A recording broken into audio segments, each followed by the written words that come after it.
take me home.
Studio. Exactly. You can imagine what's happening in Canada. This is where it gets exciting.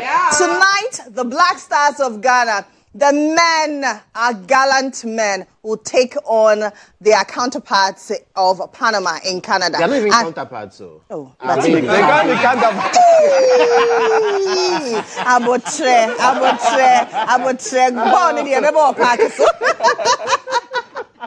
But hey, this should tell you the excitement of every Ghanaian out there. I doubt there's any Ghanaian who's not supporting the Stars tonight. Let's all rally behind them. Let's give them all the needed support. If you are in Canada, please go out there in your numbers and support them. Those of us back home, let's also support them. Let's pray for them, especially as we miss our midfielder in this particular game.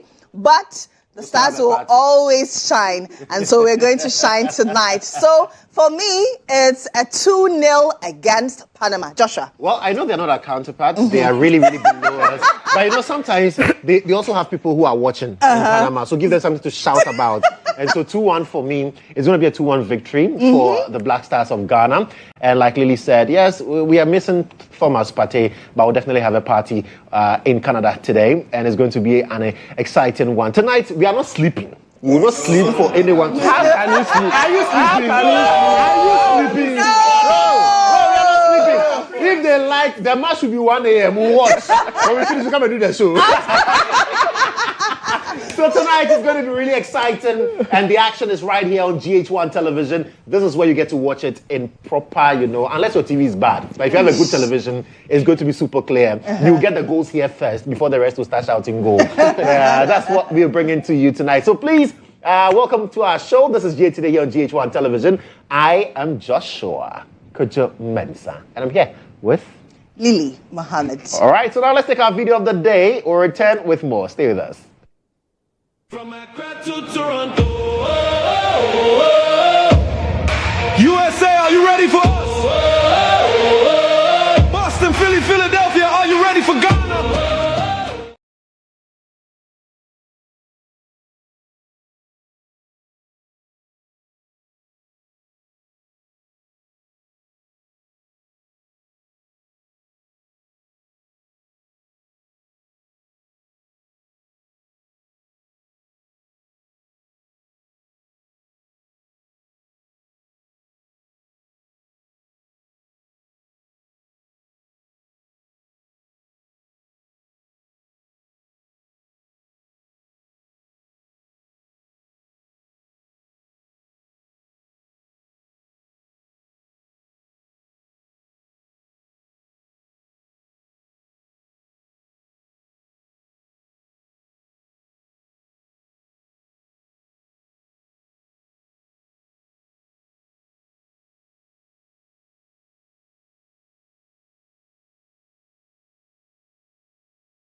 Okay, so you're welcome back to the show. Black Stars is playing tonight. Tonight, we are not sleeping, like Joshua said. We're super excited about this. A lot of African countries are not going. We are privileged to be going. Our brothers and sisters. Why are you saying Our this about brothers and Nigeria? sisters. Somewhere by on. now they are eating their egusi, hot egusi this morning. But they're fully behind us. Oh, of course. They are eating their egusi so they can say a lot of prayers. Yeah, They'll hold need on. the energy. And so tonight, this is Africa against Panama. Hey, the weight of Africa against Panama. Yeah, you can imagine. I mean, for today, I would never wish to be in the shoes of anybody who hails from Panama because it's going to be total annihilation. That's what it's going to be. And then we're going to beat England as well. So I'm really excited about that. Yes, it's not going to be like what you saw yesterday, Senegal, France. At all. I don't know those who were rooting for Senegal for some time. I knew, like, it was very crystal. Oh, but you see, it's just being an African, yes. No, but you see, so you support me even though you know that's EMFA. Didier. It's just like supporting a certain political party knowing that EMFA. Yanko. I'm not caught up. So let's go to the courts.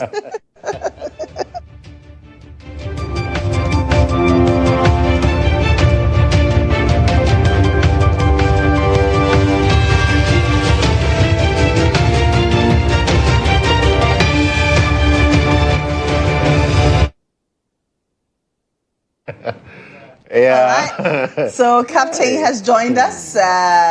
He's in the Black Stars euphoria, excitement. Aren't we all? Yes. And you know he has the captain chain. Exactly, so, captain. Yeah. It is here. I I have know, my I Ghana flag. Then you see the FIFA World Cup. Then the countries who Age. You know, a moment like this. Well, yes, I was telling that day on radio the last time that look, if there has been a World Cup that personally I don't feel it is this World Cup. Yeah. But once Ghana is in there, never. Never. Never say never. The passion of the nation is here. Until the bones are rotting. And if Why you are here? Charlie, But the you know, energy. the passion will heighten after we win. No. That's If we don't win, No, wait. No, but you see, we still have how many matches more to play after tonight? We have 3 more. games. the group matches. we have 3 two games in the group stages. Yeah, so after tonight So, we have 2 more. absolutely. So we still have the. But if you don't For beat me- Panama, Wait. There are 3 games. don't All that worry, you need is to qualify. yes. We will win. That is though. all. But they should beat Panama. Let's get excited. Let me tell you something. Like Wait. From 11 p.m. 11. We will not. You know, We will not waste our time. I know. He's not a soccer fan, so for him to be excited, Exactly. it's You a should big tell you deal. something. That time will not be Tell you wasted. something. I'm Yo. telling you, the time will not be wasted. Prophet Mutala. Prophet Captain. So yesterday I was watching videos, pictures from the Black Stars camp, and I saw the vice president. And guess who was in the company of the vice president? The Chief Justice. Chief Justice. So it means the members of the judiciary is throwing support behind the Black behind the Black Stars. Stars. Yeah. So whom am I? Whom are you, dear? Whom are you? It could be Samra boy. We'll get there.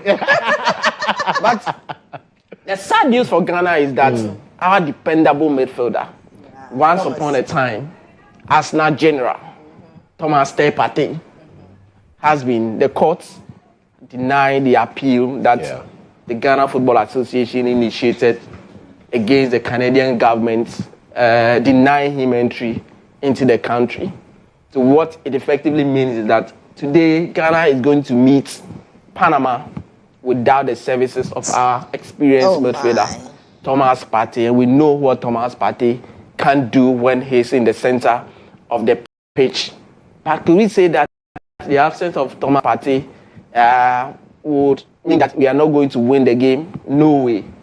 We don't have Kudus Starboy. We don't have him. We don't have Thomas Partey. And for me, one thing that makes me believe, one thing that makes football very interesting is that the day that you think that all hopes is gone, because Thomas Partey, we know what he can do, is going to show, and then he's absent. The person who will get the opportunity to be there will have to show why Partey will have to be on the bench and should not be recalled for the next game. So it is one that this evening all of us will be awake, watching closely and looking at what the coach and his charges would do in relation to this game. But by way of update, and yesterday, Lily and then Joshua Kodjo Mensah, we saw all over. Thomas Partey's entry has been granted and all of that. When you saw news like that and officially we saw the statement coming up, what was going through your mind in relation to what was happening? Social media, Thomas Partey granted entry into Canada. You know, I was wondering, where was this news coming from? Because there were a lot of mixed reportage. This one was saying this, and to the extent that a TV station that's very serious. Actually had a breaking news segment where they said, "Oh, news coming in." So I was waiting for you to say the TV station was English till I heard but come news on. coming in. Come on. No, but you see, this particular TV station, when you're ranking, I mean, TV stations, The mass media. you will consider it. Okay. So it was very disturbing to find that they actually had a breaking news and a were telling matter the viewers sensitive that, as this. Yeah. And you see, that is where social media you need is. extra checks. Yes. Social media we should know how to use social media. I have had the opportunity to see a judgment that has been written for the Supreme Court on a very sensitive matter that is flying on social media. But the point is that once you have such an information, what do you do with it before you go out there? You need to cross-check, double-check, check and check and check again. And for me, that's one thing that I always do. Joshua Kodjo Mensah, I know you're a credible person. But if you give me news, and I know where the news is coming from, I will go there and find out. You get it? I mean, I'll be the first to break the news, but the point is that what happens to you when you break the news and it is not true? And this matter, I mean, You have eggs on your yesterday, I know. you get it. It doesn't feel comfortable at all. Absolutely. And all of that. But we only wish the Black Stars good luck. Start the Ghana. I said we are slow started this time round. No, we don't want any We are slow We don't starting want. We wanted with a full punch. This somebody saying that if you can't beat Panama, can you beat England and all of So you that? see, when you see someone you can beat the person well. But you know one thing about Beat the football. person to a pulp. I'm not saying it will happen, but Ghana may or might struggle against Panama. We'll beat England and then Croatia. Yeah, it's okay. At this point, See, people have different levels of faith. And so I'm just going to be my corner. Hannah. Ghana will be with that. That's the vice president. Yeah. Of course, Chief Justice Paul Bafumoni is in there. I've seen quite a number of people there. Yeah, I've seen Andy yes. Abe. Yeah. I've seen Coco Board. Part of the Black Star Management Committee. Yeah, they're all in Canada. Yeah. Jordan, captain of the side, and of course, Lily and I vice are here. president. yes, and we are here. Joshua doesn't like football. The vice president likes football. No, she doesn't have a choice. She's the vice president of She's the vice president. She has Why to would you go show to her? president. No choice. No, she doesn't have a choice. I'm sure. But it's, I mean, we love that. Of course. Mutala, don't put me forward this morning. No, I'm only just saying. Yeah, you I'm just saying. mentioned right here. It's that you don't like okay. Okay, so that's it for the Black Stars. You mean yes, I'm not caught up on yourself. Chief Justice is in Canada. Let's get matter now. Yeah? Who has to go to native courts? So that is it with the Thomas Partey's case and how Ghana is going to miss him and all of that. Then Chamaun to me. I think one of the things that the Black Stars will have to do is that anytime we get a goal, we should do the Clark The clock is Phone on to because me. it's raining in Ghana. Or Because the what is the middle? Oh, of Kakalika. Yeah. Kakalika. And the energy for it. Clark is in the air. No, it's part of it. July 3 is on the way.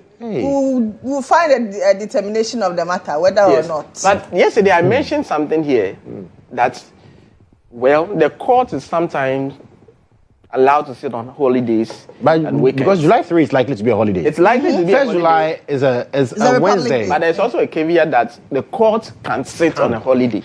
Yes. Well. As and when it is can sit on a But holiday. if the court sits on that Friday, we can't which issue, I'm not anyway, We let's live to see. In the coming days, it will be clear in respect of what will happen, especially so when we have Samuel Atacha coming. But this is the Tan on Imre Forest case. And this is the energy at the law court complex yesterday. And, well, director, pause for me. Go back a bit and let me show you something. Just go back a bit. Where the chairman Wuntumi was moving out. This is the deputy attorney general. And also Alpha. a moment after the case was adjourned. That is the Tandon Nimri Forest, where the third prosecution witness in this. Okay, pause here for me. Lily, who is this? That's Andy. Andy. Joshua, do you agree? Yes. That's Andy Apiakubi. But we can see. No, I just want you to Okay, confirm yes. that Empower you him agree by that his there is Yes, Andy I'm Apiakubi. how Okay, so the day before yesterday, Yeah. Andy Apiakubi is saying that I will not represent Chairman Wuntumi in the Summer Boy case. Yes. So he's withdrawn his services from that case. He's no longer representing him because he feels a certain way about this whole trial. Yesterday, in the Tandon Nimri Forest case, Andy Apiakubi and Chairman Wuntumi arrived, and he's representing Chairman Wuntumi in this case. Yeah. I've had a lot of people ask me, but he's withdrawn his services. Why is he still with the case? The cases are 3. In respect of Summer Boy 1, the assignment of mineral rights, it is the one that Andy Apiakubi is saying that I'm withdrawing my services, and it is the one that the judgment date has been fixed. July that 3. Is before Justice Audrey Kokuvite. The one about the Tandon Nimri Forest, that one is the Galamsey proper. That one is before Justice Rubiaite, and the investigator, who happens to be the last witness for the prosecution, is testifying. Yesterday, he testified under cross-examination. Andy Apiakubi subjected him to scrutiny, cross-examination, grilling, and in fact, he did admit that, yes, his investigation shows that Chairman Wuntumi was never at Summer Boy in relation to this particular matter. However, he instructed the illegal mining activities in the Tandon Nimri River. So the question is that, okay, if he's never stepped there, then how come we are saying that he engaged in illegal mining? But Joshua Kodjo Mensah, I can be in Takoradi, and then you call me that when I am coming from Takoradi, I should buy you A1 bread. Isn't it? Me, I like Posina. Okay. Then I can buy you Posina. And that was based... Posina, something now.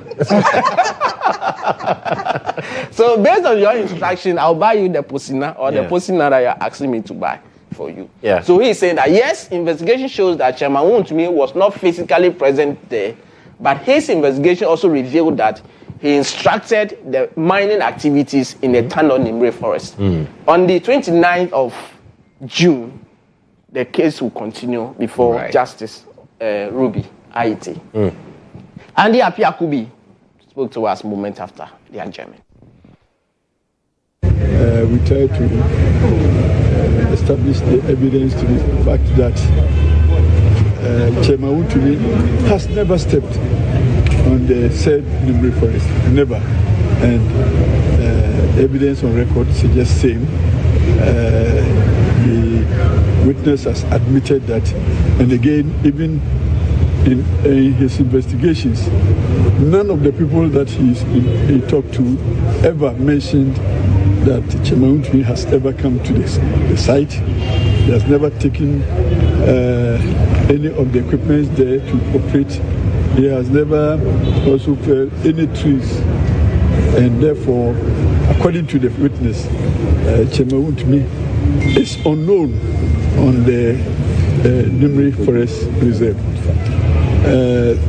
The witness says that the security personnel who went there were confronted by armed men with first prosecution witness leading them, and that they managed to retrieve even ammunitions that security personnel had prior to the confrontation taken from legal miners on site. We asked whether they investigated the ownership of these ammunitions. The answer is no, they did not. Andy Apiakubi, lawyer for Bernard Ntribu Esiakun, popularly known as Chairman Wuntumi. So there's the other case where we will not mention him as a lawyer. Right. But in respect of the Tandon Nimri, and those listening to us, please pay attention. The cases are 3. The Summer Boy one that has to do with assignment of mineral rights. Okay. That is the one we are waiting for the judgment. The one about the illegal mining activities in the Tandon Nimri Forest is still, the trial is still ongoing. That is what we just brought you. And the Exim Bank one that he's filed for is sent a proposal to the AG for for plea bargaining. That one will come on tomorrow on the 18th, and then the court will be informed on that. So that is with respect to Bernard and Tribu Isiagun, that has to do with the Tano Nimre forest case. What else are we looking at? Is our former finance minister coming? Hey, Ken. this man. Nana Yao. There's a million name. Oforiata. Oriata. Yeah. Is he coming or we should leave him? And this one that Is he he has Ghanaian? permanent. No, he's not a citizen here. He has residence. Oh, yes. permit. Yeah. It's just a matter of time. It's just a matter of time before he becomes a citizen of the United States. So yesterday, social media was trending because there was information that the former finance minister got his request granted by the U.S. for residency, and that means that the extradition processes that we are seeking to have him come to Ghana to come and stand trial based on charges leveled against him, all of them is in limbo now. And then somebody asked me a question, so should we also extradite Abu Trika to the United States? So it's also a question that in the coming days we'll get to know and then answer. So there was a statement from Ken Oforiata's lawyer. So director, let's look at that statement briefly. So this was a statement that Minka Premo, Osei Bonsu, Bruce, Kathleen, and partners yesterday released. And it said Ken Oforiata's green card 1 I-485 petition has been granted by U.S. Immigration Court. The court heard evidence relating to action taken by Ghana's Office of the Special Prosecutor, including the OSP's earlier decision to declare Mr. Oforiata a fugitive from justice at a time when he was reportedly undergoing medical treatment in the United States and while his lawyers remained in communication with investigators in Ghana.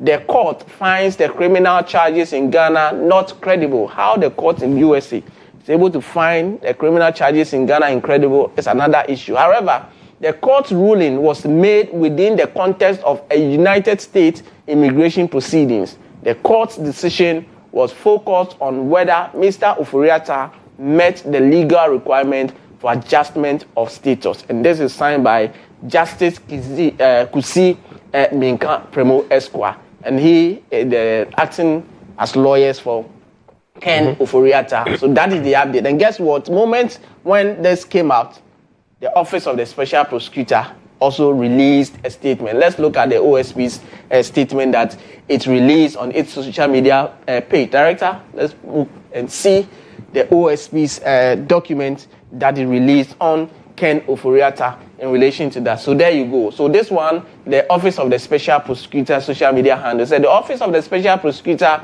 has taken note of media report and a publication attributed to a law firm in Ghana that Mr. Kenneth Nana Iya Oforiata has been granted permanent residency in the United States, resulting from immigration court findings that it did not find the criminal charges filed by the OSP in Ghana against Ken Oforiata credible. The OSP states that it is not involved in immigration hearings in the United States involving Mr. Oforiata. The OSP's involvement is in respect of extradition proceedings against Mr. Ken Oforiata through the Attorney General as the central authority. Is this particular point saying something to you? Okay, in the coming days, we'll get to know more. The OSP states that the extradition packet is not before the immigration court, and the credibility or otherwise of the criminal charges against Mr. Oforiata would be determined by the courts in Ghana who have jurisdiction to determine his guilt or innocence. Further, Mr. Ken Oforiata still remains a citizen of Ghana, whether he likes it or not. He's a citizen of Ghana, and he is still amenable to be extradited to Ghana if so decided by the extradition court in the United States. So that is the response from the Office of the Special Prosecutor led by Kisi Ijaben Esquire. So it is still developing, and we'll get to know more about what becomes of this particular situation, especially when we are being told that the United States government has granted him a residency permit, a permanent one, of course. Interesting days ahead. But what are some of the cases you were looking at today? Gifty Owari. Oh, okay. Yesterday, her lawyers, I beg your pardon, led by Gary Nimakun, subjected the first prosecution witness, who works with the Agricultural Development Bank, a banker, Mr. Gilbert Sebayeboa, He's testifying. Yesterday, the focus was on what the meaning of disburse and disbursed. So it became a context, it became an issue in court where the lawyers are saying that if you say you are disbursing, it's more like it's a present thing. But once he has the D at the end, it means it has been done already. The witness said that, look, you can't just use those words and then get a meaning out of them. You put them in a context, and the context will give you proper meaning of what you are looking for. So further cross-examination is expected today. So today, Gifty Owari, Mensah, and her lawyers are back in court before Justice Audrey Kokuvite for further cross-examination. Hopefully, the witness would be discharged if all things work as planned. So that's what we should be expecting, Lily and then Joshua Kodjo Mensah, as we prepare for our Black Stars. Well, we're getting ready for the Black Stars, and I'm excited ahead of tonight, even though I don't like the time. Yes, because right after I'd have to get ready to come to work. Even if it's 1 a.m., we'll still watch. They will watch with one eye open. And big thanks to Babanao Couture for this wonderful Ghana-inspired two-piece. He told me that, listen, I don't want you looking like anybody else. You need to stand out, and you stand out with Babanao Couture gifting me this beautiful two-piece. So you can also look them up and get yours ahead of the other matches. So quickly, rush to Babanao Couture, find them on social media, and also follow them and get to know more about Babanao Couture. They make you look good. Thanks, guys. I love Yeah. Charlie, before do song give you. We go do song give you. Do you do female? We do for any human being.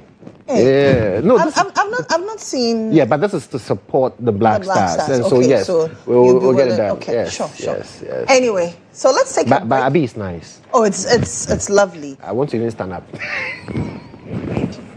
We take a break. When we return, the ladies will take their seats, and then we'll discuss issues of national interest. But we'll start with the Black Stars. Stay with us.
Welcome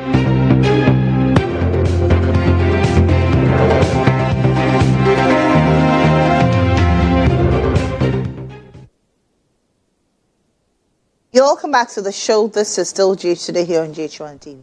It's now time for Inside Out. And on Inside Out this morning, we're discussing waste management and a ticking time bomb of an epidemic on our hands. I'm sure that in the last couple of days, you've seen videos circulating on social media across the city where you see tricycles loaded fully with garbage and then they are dotted across the country. That's what you see on your screens. Now, they do not have access to the dump site, and so they park at vantage points, waiting for the next rains, and then some of them, we know, would dump them in the various gutters and sewers. But what does this do to us? We're seeing a lot of flooding and we're complaining of waste management. But our waste management is a challenge in the country as we speak. My producer and head of current affairs, Ibrahim Alassane, has joined me. Ibrahim, this is an eyesore. It is, and this trail is as long as it gets, right? And some residents of Accra have taken the opportunity to be recording and asking questions about how come that they call them baller taxis. And usually they will come to your house, you pay some money, they will then pick your refuse. Actually, I use their services. That's it. It's convenient. Yeah. It comes in handy. Because you can call them at any time. Exactly. But the problem is, where does that refuse eventually get to? The final destination. That's where the problem is. Some of them, as you rightly mentioned, wait for the rains and then they dump them in the storm drains. Others pretend the tricycles are broken, so they are fixing them. In the process, they will empty the refuse by the roadside. Yeah. And that will be the last time you see them closer there. Again, what I know was that they used to move towards Kolebu. That's the Lavender Hill. Yeah. There was a recycling plant there. The Accra composts and exactly. Yeah. I'm told it's no longer working because there are some contractual issues that will have to be ironed out. So especially with the body. With the body, it was Zoom Lion, right? So that is no longer there. Again, the engineering landfill sites are very far from the city center. So these baller taxis are not encouraged to travel that far distance to go and then dispose of these refuse. In fact, in the last 1 week, in my area, I live around Ablekuma. I've seen them use that place now as the next converging point. And they move all the way closer to the Wager Dam. I hope it's not what I'm suspecting. Honestly, because I've seen a number of them move past from Ablekuma Curve all the way going through Joma. And that should be an alarm to all of us. If they decide to do the unthinkable and dump these refuse into the Wager Dam, we are all as good as dead, right? Yes. But we've been seeking for answers, and I'm sure you have people who will provide you with answers. Exactly. Let's engage John Bosco Avom Aduko. He is president of the Baller Taxi and Tricycles Association. Good morning to you, sir, and thank you for joining us. Hello, John. Yes. Hello? Yes, John, can you hear me? Yeah, I can hear you. Okay. You sit at the helm of affairs of an association. And for us in Accra especially, we are worried about the continuous sight of these baller taxis or tricycles fully loaded and then being packed on the shoulders of roads.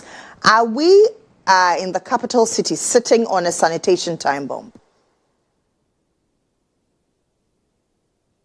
Can we come again? I'm asking if we're sitting on a ticking time bomb with regards to sanitation in Accra. Exactly. In Accra, here, the sanitation problem has been coming west because nowadays the volume of the waste has been increased, but we don't have a landfill where we dispose the waste. Okay. And earlier on, we have a big contractor collection. Okay. So they take it far away because they are not in good service with the collection of the waste. the Abobo Airport, which called the Bola Taxis and Rascals, have taken over. And because there's no disposal site, there's only one. That is how you see them being the long queue waiting to go and tip off. So if we don't have a landfill site, where is our final destination? Where are we disposing this refuse of? Oh, right now, we used to dispose at Makati Down, which is along Malang Kaswa Highway. Yeah. Because the existing one that we have, which was Arekap Kolubu, is not working. Zoom Park at Achimota is not working. We have one at Teshi, it's not working. Those are coming from Teshi, Nungwa, Lababi, they're all coming to Malam. Wow. Madina, Denta, Abukubi, Damukobia, they're all coming to Malam account. And can the Malam McCarthy place accommodate all this waste from the various areas that you've mentioned? Because it cannot accommodate them. That is why you see the queue from the dump site through the stretch up to the main route, or let me say the Kaswa Highway. Now, the areas... It's very clear. The areas you mentioned that have been closed down, are there Zoomline facilities? Yeah, exactly, Zoomline facilities. Okay. So with the shortage of various sites to dump this refuse, what has been the response with the assemblies? Have you engaged the assemblies, the local government authority? We have engaged the Ministry of Local Government and with some of the stakeholders. We have hold several meetings trying to solve the problem. But looking at it, in terms of land in Accra, it's not easy to find the land in Accra here. And where to get the land is outside Accra, whereby the transport cannot travel for a long distance before they dispose. So what they did is that the Minister of Local Government engaged Zoomline so that Zoomline can reopen the existing transfer station, whereby the transport cannot take the waste to where the transfer station is, so that the long vehicle cannot transport it out of Accra. If not, what we see the next 2-3 months is going to be worse. But Zoomline is also urging that if government come in to subsidize the price and the operation cost, he can able to do that. But because of the government were not supporting him, the operation cost was very high. So electricity bill in terms of fuel, diesel and coal. So it was not easy for him to operate. That is why those transfer stations has collapsed. So if the government is agree that he will support, then he will reopen all those transfer stations, which can collect the waste from the various towns. You have one at Malam, you have one at Kolubu, you have one at Achimota, and there's one at Teshi. So if all these are functional, you will not see that queue again. Has this come to your notice that some of your members resort to dumping in gutters and various sewers? Yes, it has come to my notice, even not today, for a very long time. But we did monitoring and realized that once a while, and they used to dump. So last 2 years, we did arrest them, and it stopped. But right now, if we see a waste on the road, probably the traffic may got broke. So when he tried to fix it, he couldn't fix it well. He may leave it there. Sometimes there's some of the drivers, they'll go and push it down. So when he's alone, he cannot do anything. So sometimes that's why you see the waste on the roadside. Probably sometimes it's an accident. When the accident occurs, a person might hurt and he'll go and leave the waste there. But when we see that something like that happen, or he calls, we organize to go and clear it off from the road. But for the person to intentionally go and dump it inside the gutter, no. If you see that maybe it's once or I've realized that for a very long time. Okay, but immediately, what can be done to bring relief within the next 3 months? What do you think we can do? Government, various stakeholders. There's now the next week that we are expecting. So we are now waiting for the government to respond to Zoom Lion. That when they bring in the subsidies, then at least by Monday, we should start operating with the transfer station. Because what is happening there is very, very bad. Because those are from Makati down there. Some of them, they prevent them from even going to their houses or going to work. Because they'll occupy the road or for your house to go out, you will not find any way. In the evening, you are coming from work, you have a car, your car cannot go to your house because they have blocked the road all. So you are hoping that there will be a favorable response by Monday, you say? Exactly. And if nothing changes, what will the sanitation situation look like? Oh, then it will be very, very bad. Then we should be expecting more flooding. Because when they go and join the queue for a very long time, by the end of the day, he didn't able to dispose it and waiting for another day, 3 days or 4 days. And his clients are calling, want to come for my waste, want to come for our waste. And these boys, when they go, then they get their daily bread. Maybe 2, 3 days, he couldn't able to dispose the waste. The money he has finished the money. So from that time, you find a means and ways of loading what is in the trash car before you go for the next one. But when there's a space, you go and dump and go back. You can even go to once and close. But for the one that you have gone around 4 o'clock down, and by 7 o'clock, 8 o'clock is full, then you come to be in the QR to evening time, 8 o'clock to 10 o'clock. You become stressed. All right. Mr. Adoko, thank you very much for speaking to us.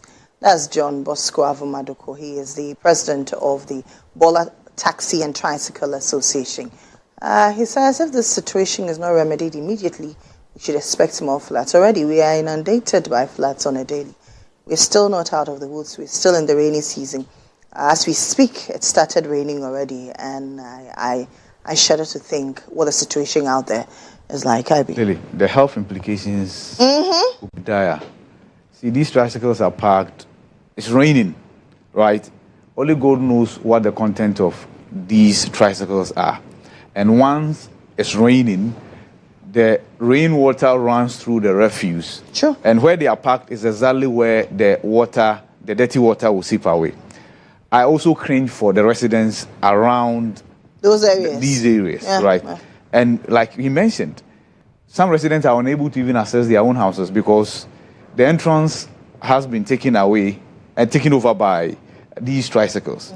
We can only hope that the local government minister, as he mentions that there have been engagement, government then does the needful for us to clear these tricycles from where they are. It doesn't look tidy.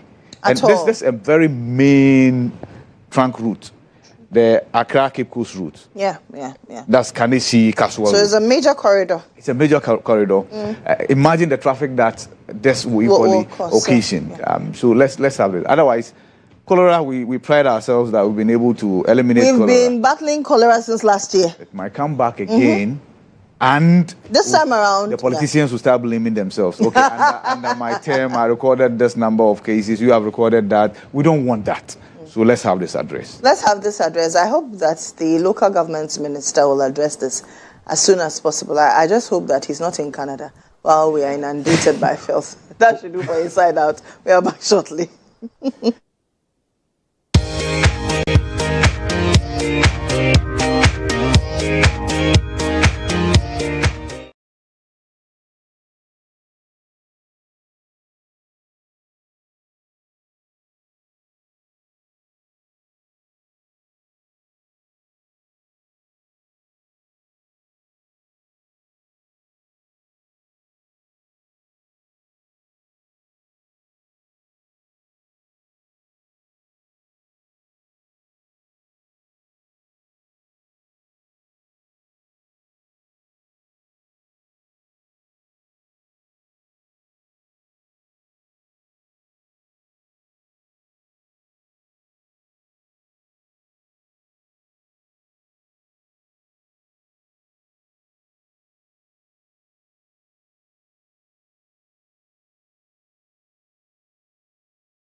You're welcome back to the show. This is still J today here on GH1 TV. It's now time for the breakfast review. This morning I've been joined by Grace Akosua Amwabeng. She's a member of the NPP communications team. Pretty shortly I'll be joined by Betty Crosby Mensah. She is a technical advisor to the Minister of Sports and Recreation. But Grace is here. Good morning, Grace. How are you? Good morning, Lily. It's good to see you. Good to see you too. It's been a while. Yes. And happy belated birthday. Thank you. Thank you. The Black Stars are winning tonight. Yes. They are winning. 3. I think I predicted 3 goals to 0. Yes, I believe. Because it's Panama. I heard, I don't really follow the football matches, but I heard right now you cannot underestimate any country or any team. So anything can happen. But today I've bought a Ghana jersey. So with the jersey that I've bought, I believe. They shouldn't make it go waste. I want to keep wearing the Ghana jersey. So please, the Black Stars, we beg you. This Panama, you people should come down for us. We have to make history this time. So I believe they are going to score 3 goals to 0. And now that we're going to play around 11 p.m., they should score so that we can have a good night's sleep. And Thursday will be a wonderful morning, a wonderful day for everybody in Ghana. So, to the Black Stars, we wish you well. We know you will not disappoint us. You make the whole country and the nation proud of you. So, we are ready for them. You know, I'm in my Ghana jersey, so we are going all out. But interestingly, you know, Ghanaians will say, oh, Black Stars this, Black Stars that. But anytime the Black Stars is playing, the support and love is massive. No matter, see, Ghana, if you belong to this, if you are in this country, you always be a Ghanaian, no matter where you are. Even if you find yourself in the US, in any other country, you will still have the Ghanaian spirit in you. So, yes, we talk about them not giving us a lot of hope when it comes to these things, but eventually, we don't have an option. This is our country. Who will support them? We have to support them. Whether win or lose, we have to support them. So we are here going all out for them. We believe that they will score me. For me, my prediction is 3-0. Maybe I should go and bet. Let me take it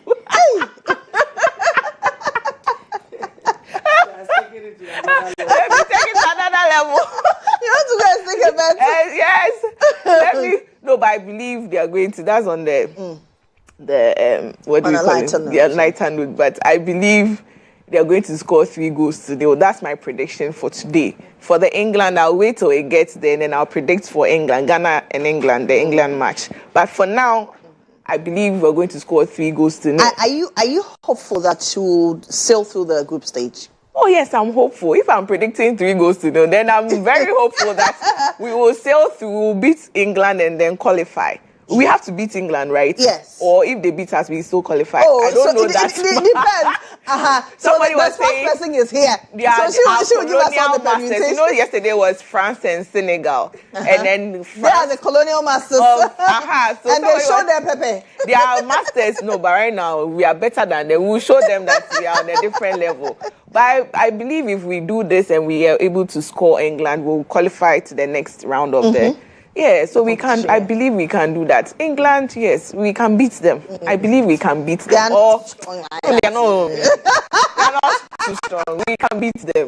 I don't follow, but I know we will beat them. That's what I know. That is the most important thing to you. Yes, let's beat them and qualify to the next stage, and then we can. I know there was a time that we went to the quarterfinals. I don't know what happened, but we went and we're all happy. Yeah. But so I believe that this time we'll go semi-final. And then go to the finals. And if we go semi-finals, we've done something. No, with me, I want us to go to the finals. But, we can go to the finals. Yeah. Football is a game. See, we can. We just have to be willing to. Right. Okay. Are you sure? Yes. We can. Okay. Sister. We can. I believe Yes, we can. Betty is here. Good morning, Betty. How are you? Yes, good morning, my beautiful ladies. It's a beautiful Wednesday morning. It's a pleasure to see you all. I want to say something. Oh, she's beautifully dressed anyway. Wednesday. Oh, today is when they are in your food. Anyway, I was thinking because you are a sports person, you will be in our jersey. But Definitely. it's okay. Fugu, I also did remember that the game is actually later on in the evening. Okay. So today being Wednesday, I still want to project the Fugu, tradition. And yes, I think I haven't gone wrong at all. Yes, but it's still so good to see you in all your Ghana jerseys, because of course the support is strong and we need it at all levels. Right. Grace, you have done well. For once, the patriotism, I can see that. I can see that. Well done. But I know you are the technical advisor, so obviously you have a lot of information. What's the mood in camp? What have you heard? I mean, especially as issues with Partey's entry and denial, and we had to go and appeal, still denied. How's morale in camp like? Even for Partey himself, how does he feel missing out on our very first opener? Sincerely, the team is really strong in spirit. They are very committed and they know what is at stake. The euphoria, the support from the Ghanaian camp is very huge and it's very strong. We have the whole Ghanaian community in Canada, in Toronto, rallying support for the Black Stars. So they know that they are not alone. Again, as at yesterday, we had the very first vice president, being a female, also visiting camp to give them the necessary moral support. And so all in all, if you look at the last game they played, you realize that they are very sound, technically prepared, and they are ready. The Minister for Sports will be in camp today. Okay. And I believe that he's also going to give them all the necessary support, the moral support and the encouragement for them to deliver. 2026 World Cup is a do or die for us as Ghanaians. And looking at the team, in fact, the 23 squad that was selected, none of them fall short of delivery. And so I am wholly convinced that they will deliver. Like my sister Grace was saying, that Panama, of course, when it comes to underdogs, you cannot underrate them. And so, and most often people, the very sports fanatics feel that when we talk of England, we have seen their players. We know their tactics. We know their skills. So, of course, we can learn on how to challenge them. But underdogs like Panama, it's very hardly for you to really read into their field of play. However, we are so convinced in the team that we have presented. The team being led by Jordan Ayew and the coach and, the GFA with the Ministry of Sports. We are overly convinced that in fact, for the very first time, I think they have overly prepared and they are ready to deliver. So, 3-0 from Ghana, I think it's on the higher side. Okay. It's the World Cup, of course, and so I believe strongly that every country that qualified to be in the game is well prepared. And so I am also predicting 2-1, in fact, in favor of Ghana. So if or not, it should be 2-1. I don't want them to squeeze me. So 2-0. It's Black Stars. Do this for us. Make us they will happy. deliver. And within the group stage, Ghana's group is quite a tough one. We are playing England. We are playing Croatia. I remember the last game they played in Qatar, and the display of the Croatia team. It is not. It's not something that we can take for granted. I think it's quite a strong team. Notwithstanding, we cannot underestimate any team at all. And I believe that having seen the Black Stars over the years, and with us, like we always say, it is every means possible. And I will say it, every means possible, including Beyi, including, yes. And so I am using this opportunity to call on all, this is the time I'm calling on all our spiritual leaders that football for us is the deal breaker. And so just as my sister for the very first time, Grace on the other side, this is not even, time. No, I mean, for once, we have been on this panel discussing politics, but this first time we agree on a subject. Right. It shows that for once as Ghanaians, this is the time for all of us to rally support behind the Black Stars. Let them make all of us proud. Let us support them spiritually, physically, financially, in every way possible. I have witnessed, when you tune on to your TikTok, you see the Ghanaians abroad. You can see the support, people branding their cars, rallying support. That is all that the Black Stars know they need. And so I believe that today, they will show the same support on the pitch or on the field, and then give us the win that we expect. So tonight, it's all love for the Black Stars.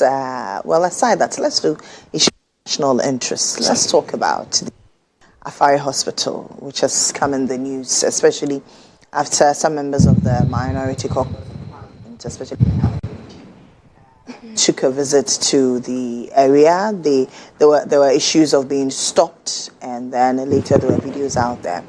And the minority is calling on government to open it up, operationalize the 500-bed capacity hospital. Now, many are asking, especially a member of the NPP, Kennedy Ohene Japan, who is questioned why the NPP, who had power for 8 years, failed to operationalize the hospital. Grace, why did the NPP fail to operationalize? And then after 15 months, after a year and a half, you are asking another administration to operationalize it. Right. So let me take it from this point. First of all, I've said a lot of things this morning, but I forgot to greet my people. Good morning to his the flag bearer of the NPP, Dr. Mahmoud Bawumia, and his wife, the former Second Lady Hajiya Samira Bawumia, and to my wonderful delegates. We had the electoral area elections and at Lower West Akim. I want to congratulate all of them for winning. I'm part. I mean, I'm now an electoral area coordinator in my. Congratulations. As a comms, I represent the communications at the electoral area. Oh, that's nice. So I want to congratulate everyone who took part in the elections and all those who won. So with this topic of Ashanti region, hospitals and all that, some few days, a week back, we sat on one of the platforms discussing the CEO of Okonfo-Anokye, why he stopped people from coming into the hospital because he exceeded the limits and he didn't want to take in more people. With the statement you just read that someone in the NPP said the NPP did not do anything, I think it's false. It's not true. It's wrong. Kennedy Japan? Oh, but I mean, you've been. You have not seen that video? No, I haven't seen anything. You haven't seen the video? I haven't seen the video. I'll get the video for you. Yes, get the video for me. Recently, we had a lot of people going to the different facilities in Ashanti region, not just Afari. We had Trede, there's Siwa, there's one at Kokobeng that we had a lot of people visiting. I haven't been there, but from the videos and pictures, you can tell that hospitals are 98% complete. All these hospitals had facilities in there wrapped and all that. You saw some of them, and I have some of the videos here, so I can even send that to you so that you play it.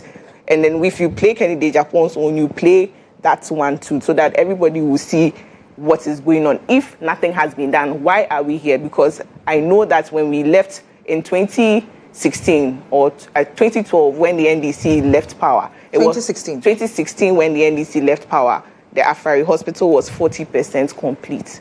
That was the info. That was what we had. That's the information that was left behind. When the NPP came, they completed it till 2025 in the NDC's budget. It was 98% complete. So if somebody comes out to say nothing was done, how did it move from 40% to 98%? 90, from what I know, if they say 70% complete, then it means all building structures are done. It's just left with the interior, like air conditioning, the compound and all that. So if we've moved from 40% past to 70% to 98%, which is in their budget, 2025 budget, that they took over when it was 98% complete, then if somebody comes to tell you nothing was done, then you should know that it is clearly false. No. So the information was that. What stopped you from operationalizing it? Because if it's at 98%, then it's just a 2%. What stopped you from adding the 2% to operationalize? So 2%, I think they had challenges with electricity. So that's why I'm saying that if they tell you a building or a facility is around a percentage, then it means maybe something hasn't been done. So if they had challenges with electricity, so wait, what does it take to connect a hospital to the grid? It's not about the grid. You know, I think they brought in a transformer, and then they had an issue with the transformer, so they had to change the transformer. And before even they left, the transformer was restored by I've forgotten the name, but I'll get it for you. So if anybody comes out to tell you nothing was done, for me, my point is, before they left and the NPP took over, it was 40% complete. If the NPP did not do anything, we would have still been at 40%. We didn't have been at 98%. So you have to recognize that something has been done. People have gone there and they've taken videos of the whole facility with even lights there, with medicines in the pharmacy, with beds and all that. That should tell you that it is done. Maybe there were some issues why they couldn't start the hospital, but we said government is continuous, right? So if you are here and it's 98% complete, why wouldn't you complete the 2%? And then, we are having, I started from Okonfo-Anoche, where we had issues with people dying, right? For me, when it comes to health issues, it shouldn't even be about politics. If right now any of them have an issue and they have to travel immediately, they'll be flown out. How about you and me, the ordinary citizens of Ghana? We do not have an option than to go to these hospitals. So then there's an emergency, I go to a hospital and they said, they are telling me there are no beds. What would I do? So it is not about this government or that government. It's about the ordinary Ghanaian. People are dying. We saw the situation in, I think the last time I came here, we saw a situation where people were being treated on the floor. Are we happy, even as, not even as politicians, as ordinary Ghanaians, are we happy seeing our own people being treated on the floor where there's a facility that's 98% complete that you can operationalize it for people to start using? I know there are nurses' quarters, and in the nurses' quarters, there's one that I saw a video where they had fridges, air conditions, everything installed, even to the extent that they even have bowls and plates ready for them to use the facilities. So I do not know why, if, let's say, NPP wasn't able to even operationalize it, and you have what it takes to make it work for other people to benefit, is it because then it wasn't done in the NPP, so we should wait for it to go bad? We should wait for everything, even the equipment, because when you look at the buildings that were posted, even the paintings are turning into something else. So if you do not use all these things, at the end of the day, all the things and monies that the past government invested into making this place better would all go waste. By the time we open it and it's ready to be used, then we will not be, there will be no chairs, because then all the chairs are maybe rusted or something of that sort. So if you have the ability, if you have what it takes to operationalize it, why won't you go ahead and do it, just so that the ordinary Ghanaian, somebody living in Ashanti region who doesn't have access to some of these healthcare, can also access this? The last time I was on your station in Crosby, it was you. We were talking about primary health care and how monies have been taken, about 2.2 billion Ghana cedis has been taken to do this primary health care. We were talking about it. Yeah. Why all these monies are there and then people are dying? Why won't you just use an amount of money to operationalize this? But we owe the contractor some amount of money. Yes, that was what I was thinking you come to that, because I heard the reason why the minority came out yesterday was because the minister says they are going to use, they owe the contractor, the deputy defense minister says they owe the contractor $85 million. Yes. And the minority is trying to tell him that, no, we do not owe the contractor $85 million. But he has, it's a military hospital. So you see, he has handing over notes. Right. But then there's a counter argument to that, because they are saying that there's no document stating that they owe $85 million. Okay. The document there states that they owe $500,000, not $85 million. Okay. And they've gone through all the documents and there's nothing there. That is why they are challenging them that if you are saying there's $85 million, then prove to us that there's $85 million, because from where we stand, when we were leaving it for you, we were owing $500,000, not $85 million. Okay. So that is why the minority came out yesterday to challenge the value of money the deputy defense minister put out there. So if we owe that amount of money and you are telling us that $85 million is owned by, we owe $85 million, just prove it. Let us know what is going into that $85 million, because from where we sit, we only know that we owe $500,000, not $85 million. And they are right. If we are an opposition party and the government is doing something that is not right, and we will not be able to say anything or just keep quiet and look for them to look out, like just watch for them to do anything. There's no accountability. This shouldn't be an argument. If they are saying that that's not the amount, they will just prove it to us. Just give us the document that shows that they owe $85 million. It's as simple as that. We don't have to go back and forth. At the end of the day, none of the ministers or the people in government will suffer for it. It's the ordinary Ghanaian that's going to suffer for it. Because if I go to the hospital and Okonfa-Notch is not able to attend to me today, I mean, what would be my end? But there's a facility that can be opened. Okay. Let me go back to the CEO. You know, he gave a limit because he realized that they couldn't take more people. So let's say if Okonfa-Notch has 35 beds in the emergency center and they can take, sometimes they can stretch themselves to take 60. At that point, he cannot take more than 60. He can't take more than what they have like budget, put out there for them to be doing every time. So what does he do? Because the nurses are not enough, the doctors are not enough to take care of all these people. But if there's a facility that has been open, that's why a lot of people were saying that when you said, the president said nobody should be rejected, what stages or what plans did he put in place for them?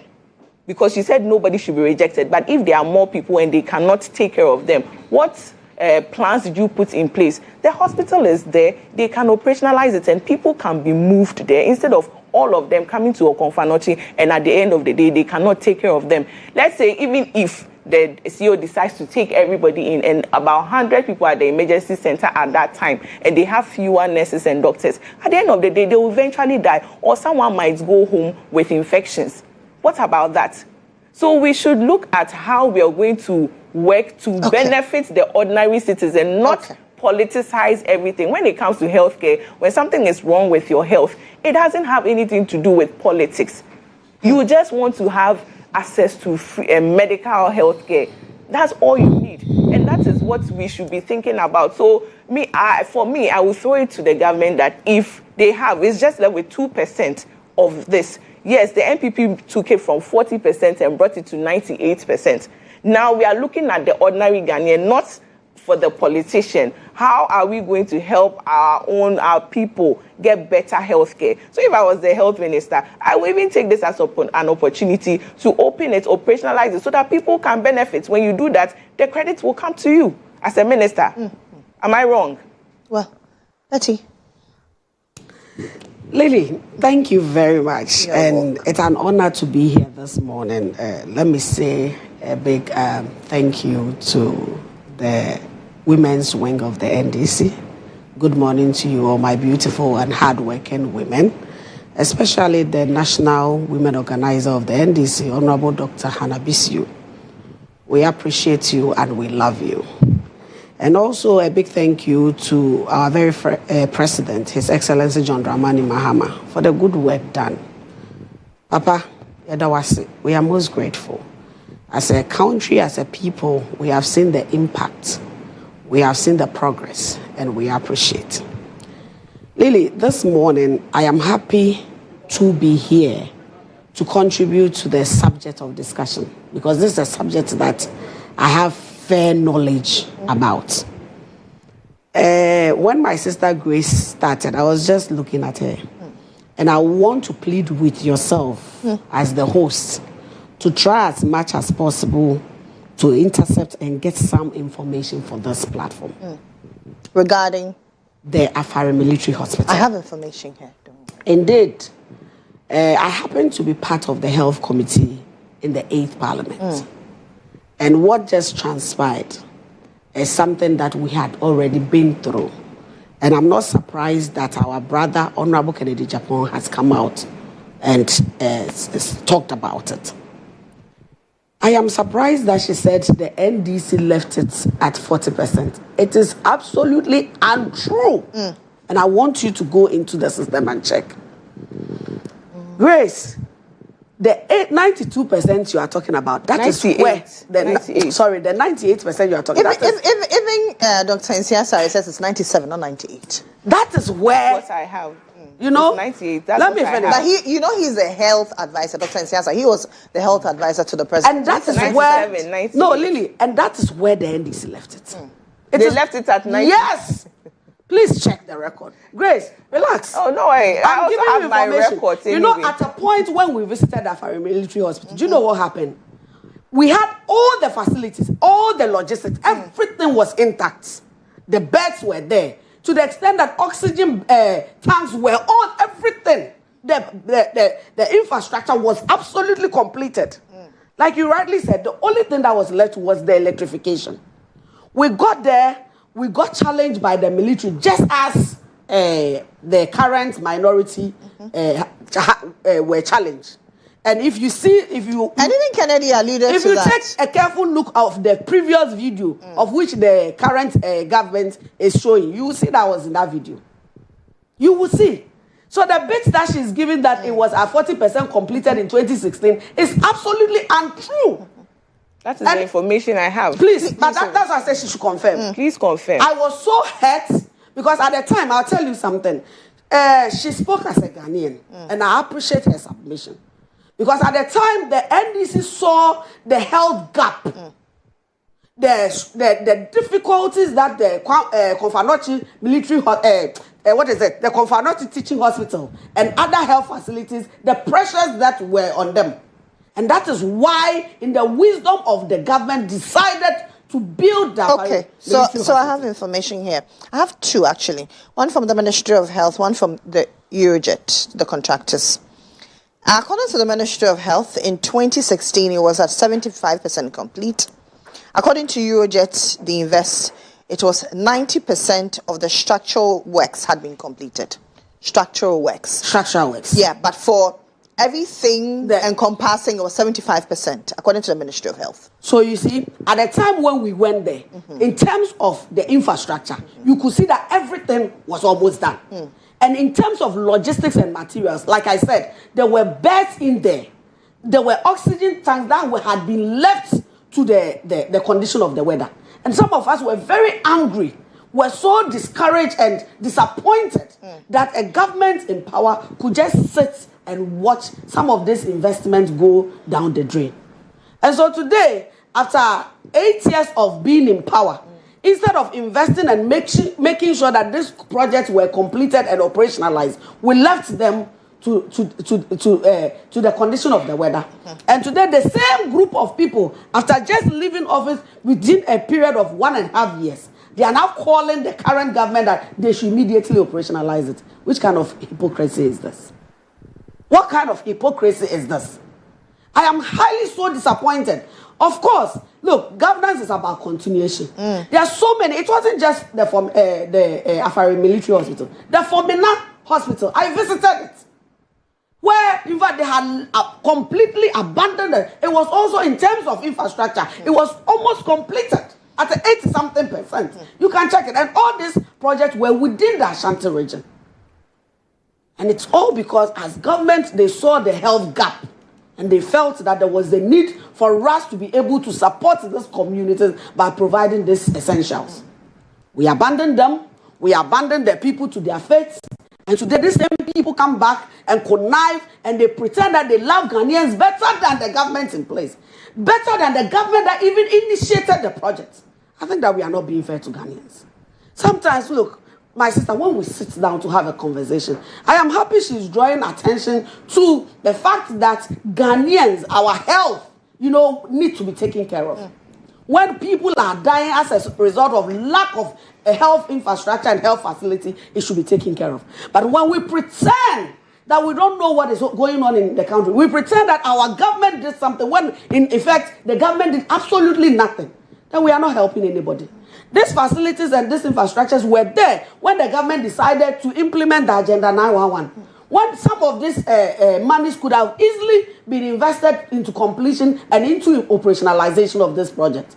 I am highly disappointed. And I wish that this conversation should not be coming from the current minority. It shouldn't be coming. They have no moral rights at all to speak about this subject. Because they had all the privileges. If a government of the day within a period of 4 years had built from the scratch to 75%, as you said, and you had another 8 years to just add the 25% to operationalize, you couldn't do it. And just after 1 year. Just after 1 year, the current administration met a broken economy.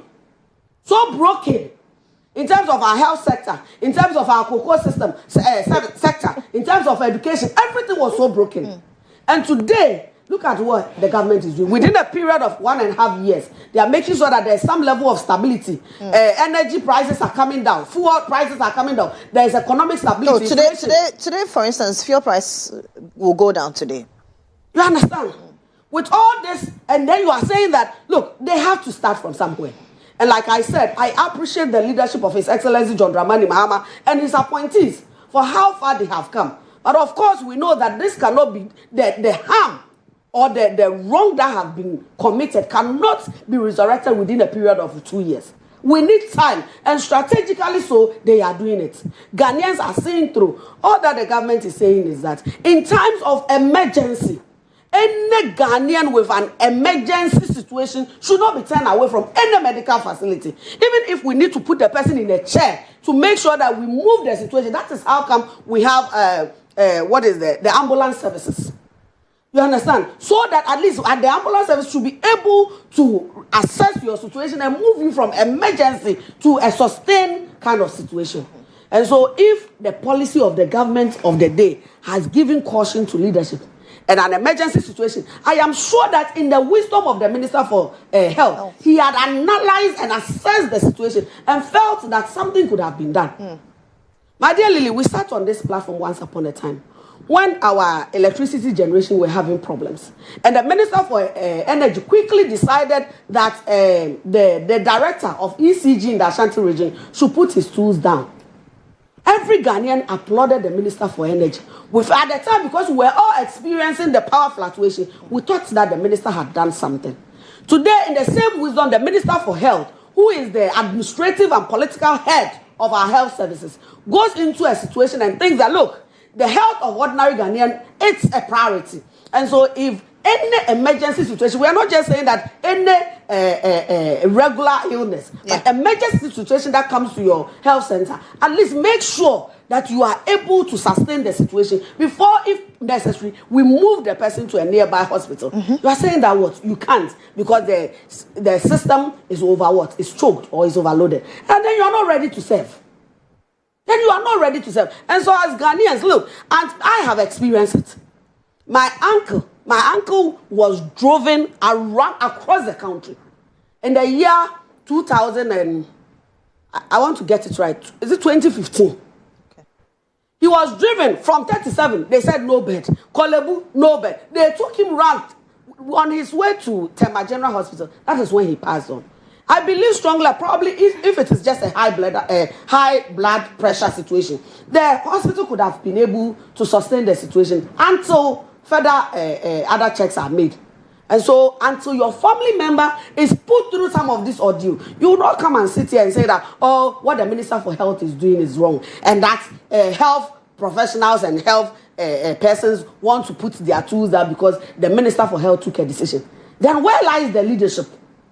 Please, let's hold each one of us accountable as Ghanaians. Let the people that we have entrusted with power, let's hold them accountable. Look, at the end of the day, the health professionals, the nurses, it is the taxpayers' money that we use to settle their bills. And so they are accountable to us. And we are so quick, myself and Grace, we are the politicians. And so when the wrong is being done, we are the first point of call. People point hands at us. Meanwhile, other individuals, the civil servants, the professionals have been assigned with responsibilities. And immediately the political person comes in to crack the whip, then all attention will be diverted. I believe that this is absolutely uncalled for. The Afari Military Hospital, I believe that the government of the day started it.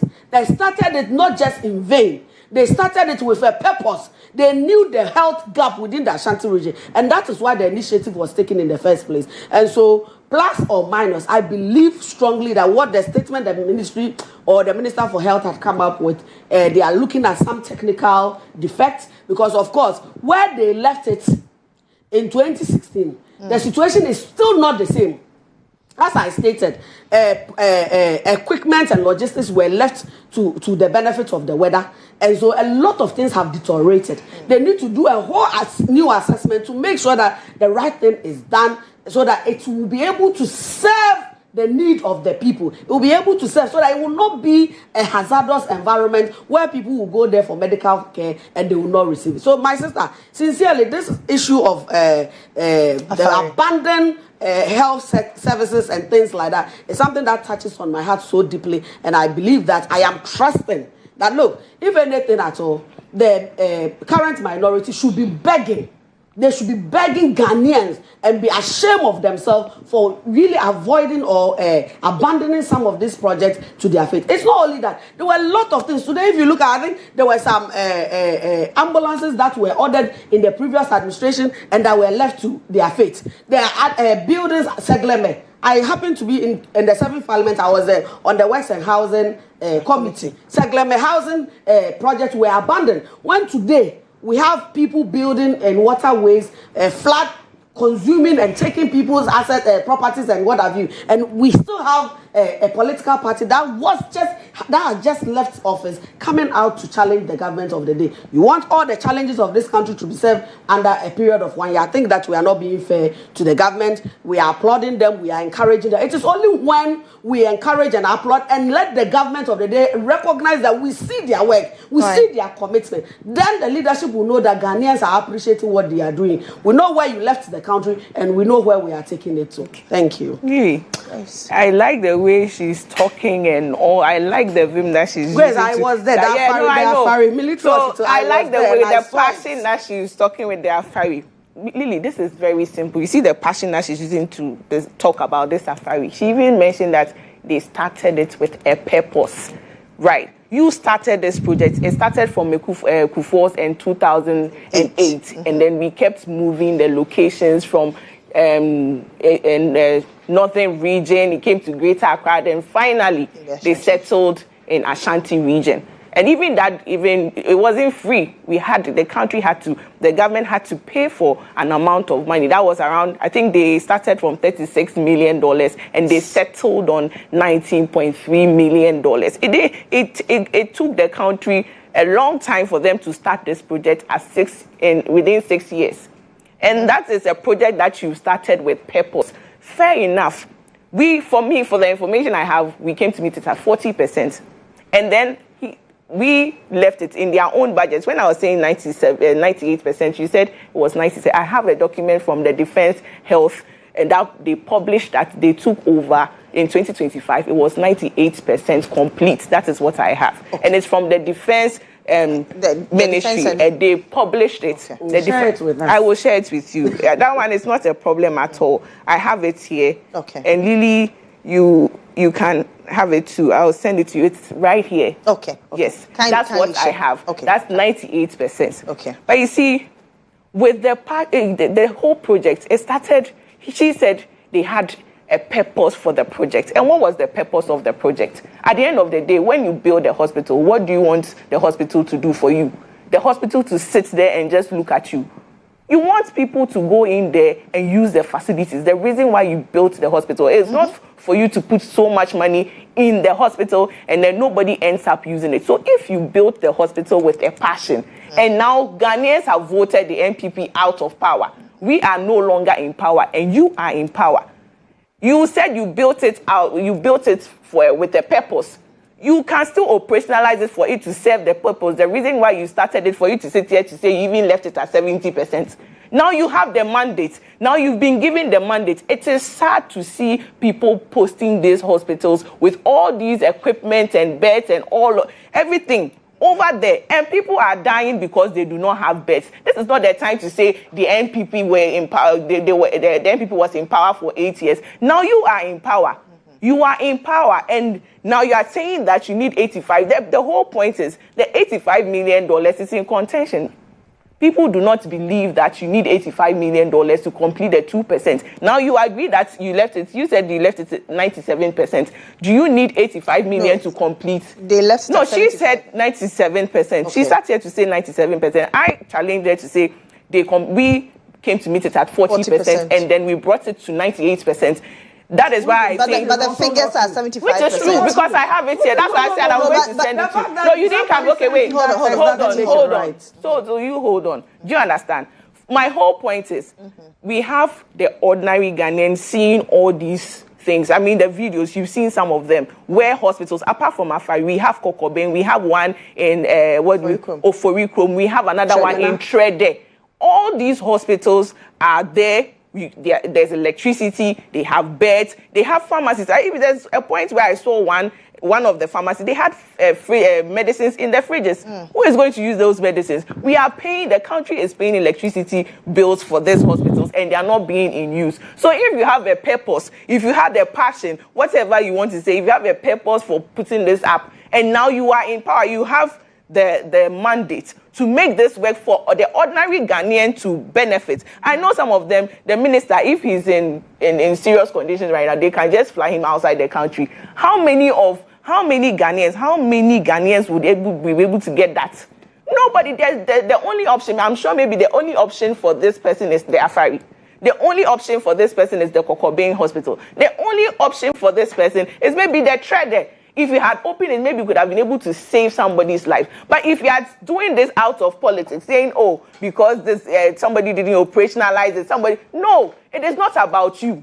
The money being used is not about you. It's for the ordinary guy and the taxpayers' money. So if you have the mandate to operationalize it for people to get quality services, that is what you have to do. Because see all these things, fridges, it's sad. It is sad. For me, somebody will say I'm a politician, so I'm just talking. But if you put yourself in the shoes of an ordinary Ghanaian, you go on social media and you see that for the NPP, you didn't put yourself in the shoes of the ordinary Ghanaian and the ATS. I'm not saying we had other hospitals running. There's Sewa that we are shouting that it's been commissioned. We need people there to work. So if you tell me that we did not put our foot in the shoes of the ordinary Ghanaian, then that is wrong. Because we equally put up hospitals that have benefited a lot of people. You referred to Afari and you said that we should put ourselves in the shoes of the That is what we are saying, that we moved it. For us, we moved it from a certain point to a certain point, and now we are no longer in power. So from 75 to the 98. To the 98, we are no longer in power. And I told you, it's 98. That is the information I have. You're working with the information. She says 98. So I'm asking her, because she said 97. 98. I said 98. No, I'm with my information as well. Which is a 97. You see, she sat here, said so many things. I didn't come in. So let me finish, because when you were talking, I didn't come in. So my whole point is, if you started this with a purpose, now you have it at your feet. Complete it so that it will benefit the ordinary Ghanaian. It is not about you. It is not about you. It's just operationalize it, because, like I said, the videos are out there. We saw the beds, we saw the fridges. I'm sure the reason why somebody would put themselves, would worry about this is because even a fridge, somebody needs it in their houses. You have so many fridges sitting over there and just collecting dust. At the end of the day, we are going to pay for this, not you. We will come back and say, oh, the fridges are no longer working. We need to give the government another 1 billion to go and buy fridges, another 2 billion to go. We are sitting here. We saw it when it was the same Crosby and I sitting over here when we talked about this thing, that the same reason why they uncapped the National Health Insurance Scheme to work better. And now we are taking monies from it. You are sitting there looking at a building to rot. After putting over 180 million in that building, you paid extra monies because of the movement. You paid so much money. So we should just sit there because MPP did not operationalize it. It's 2%. You are now, the building that you started with the purpose, now you have the mandate to complete it. But you want to sit there and watch it for $180 million to go down the drain, whilst you can operationalize it. That is my point. At the end of the day, this hospital doesn't belong to you and I. It belongs to the ordinary Ghanaian. It doesn't belong to any political party.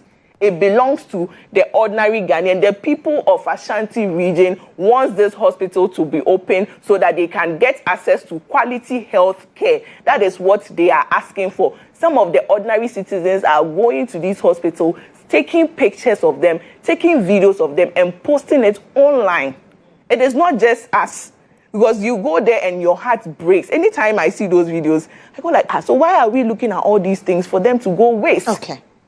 At this point, it's not about you and I. Whatever you saluted President John, I know you have the power to do it. Tell him, President, we beg you, open this up so that young people, old people, women, pregnant women can access these hospitals. That is what they are asking for. They are not asking for too much. So if you are in the position to do that, Crosby, I beg you, incoming, do it. Tell the president that the people need quality health care. They need it to be operationalized. That is what we want to see. She has just referenced me. And so let me say here that we have a government that takes the health care of Ghanaians to the highest level.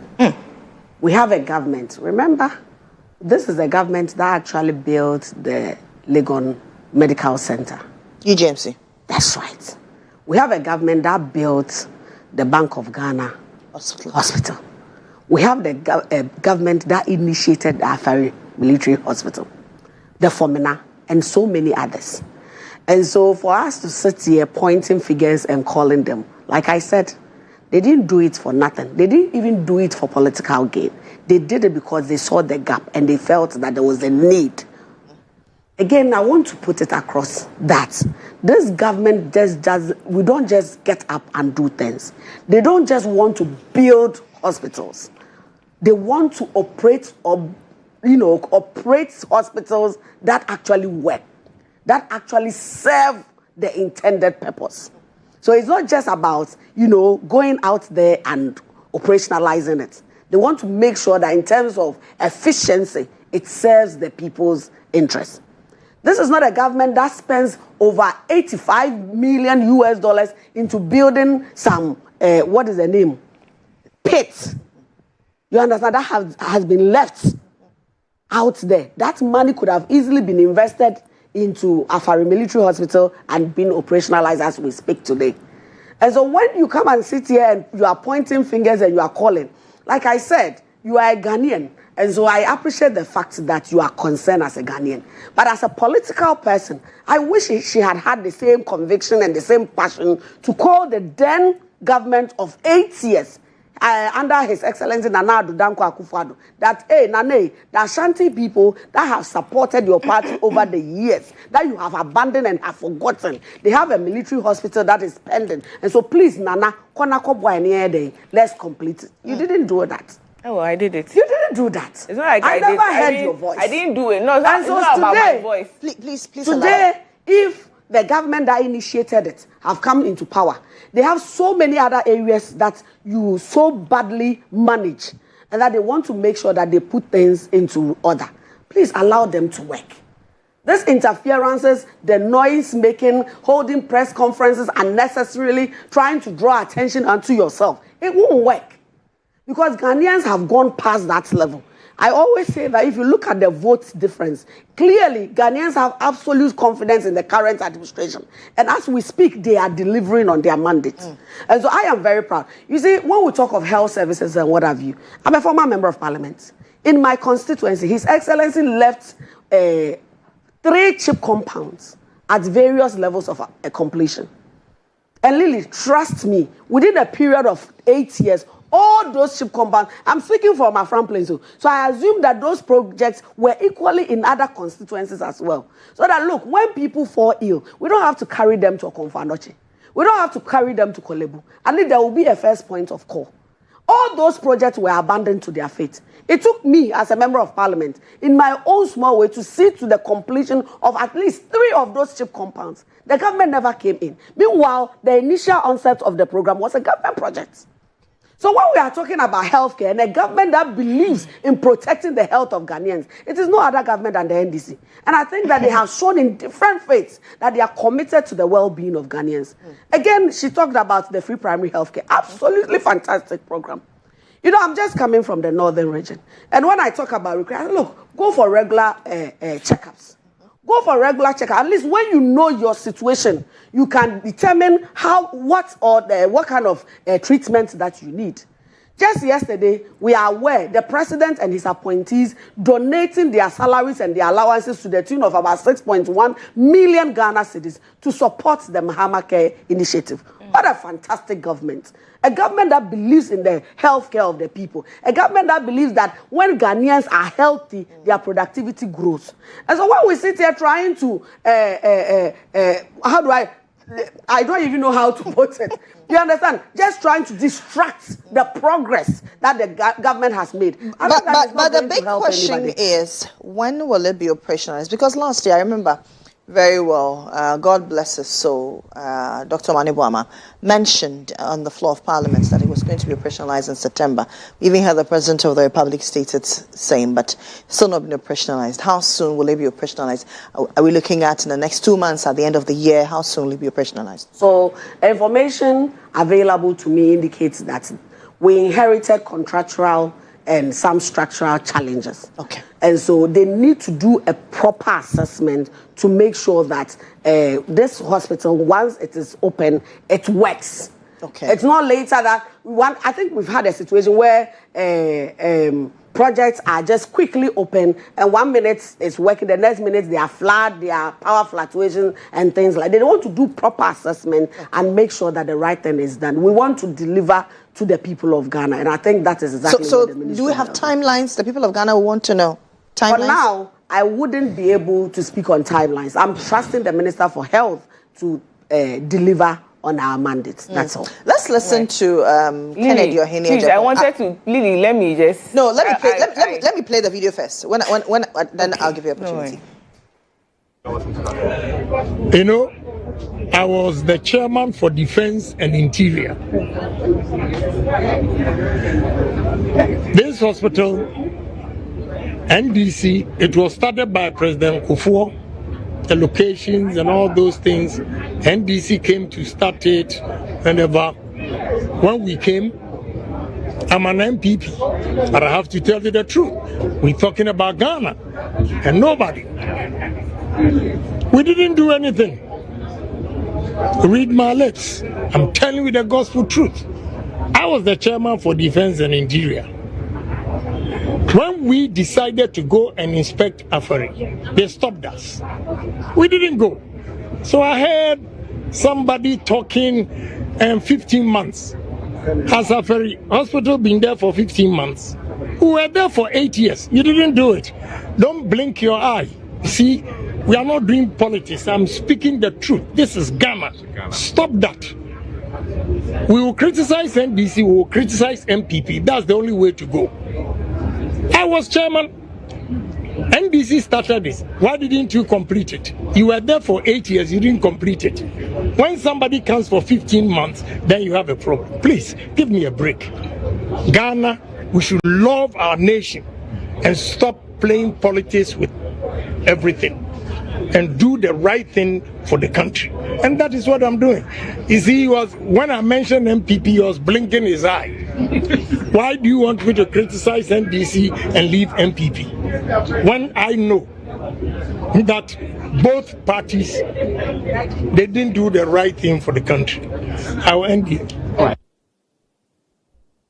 Okay, so that's Kennedy Ohene Ejapon and Grace. At one point, he wanted to lead your party. For somebody as vocal as Kennedy Ejapon to say that the party was not, or the government of the day at the time, did not show any commitment towards operationalizing this. So, Lily, before you went on to play the video, I wanted to just mention a few of the hospitals, because I believe my government, when we're in power, we put the healthcare at 100%. Okay. We wanted to make sure we see a lot of people, a lot of Ghanaians get access to good quality healthcare. Mm-hmm. So I just want to mention a few of the things that we did. She mentioned that UGMC the bank hospital. Yes, we came to complete the phase 2 of the UGMC. We completed the phase 2 of UGMC, and then we started the urology and nephrology and kidney transplant center in Kolebu. We did that. We put up the Wager Children's Hospital. In Upper West, when whilst doing the Agenda 111, we didn't leave it there. We completed the Upper West Regional Hospital. We did the East Regional Hospital. There were 5 district hospitals that we completed in Somanya. We completed in Tuna. We completed in Bupe and Tolon. we did the Bekwai District Hospital, we did the Tepa District Hospital, Nkoko District Hospital, Chifupraso District Hospital, Adansi North District Hospital in Fomena. We did the Setre Kumewu District. And in all that, in Central Region, we completed 10 polyclinics. We did 5 polyclinics in Greater Accra.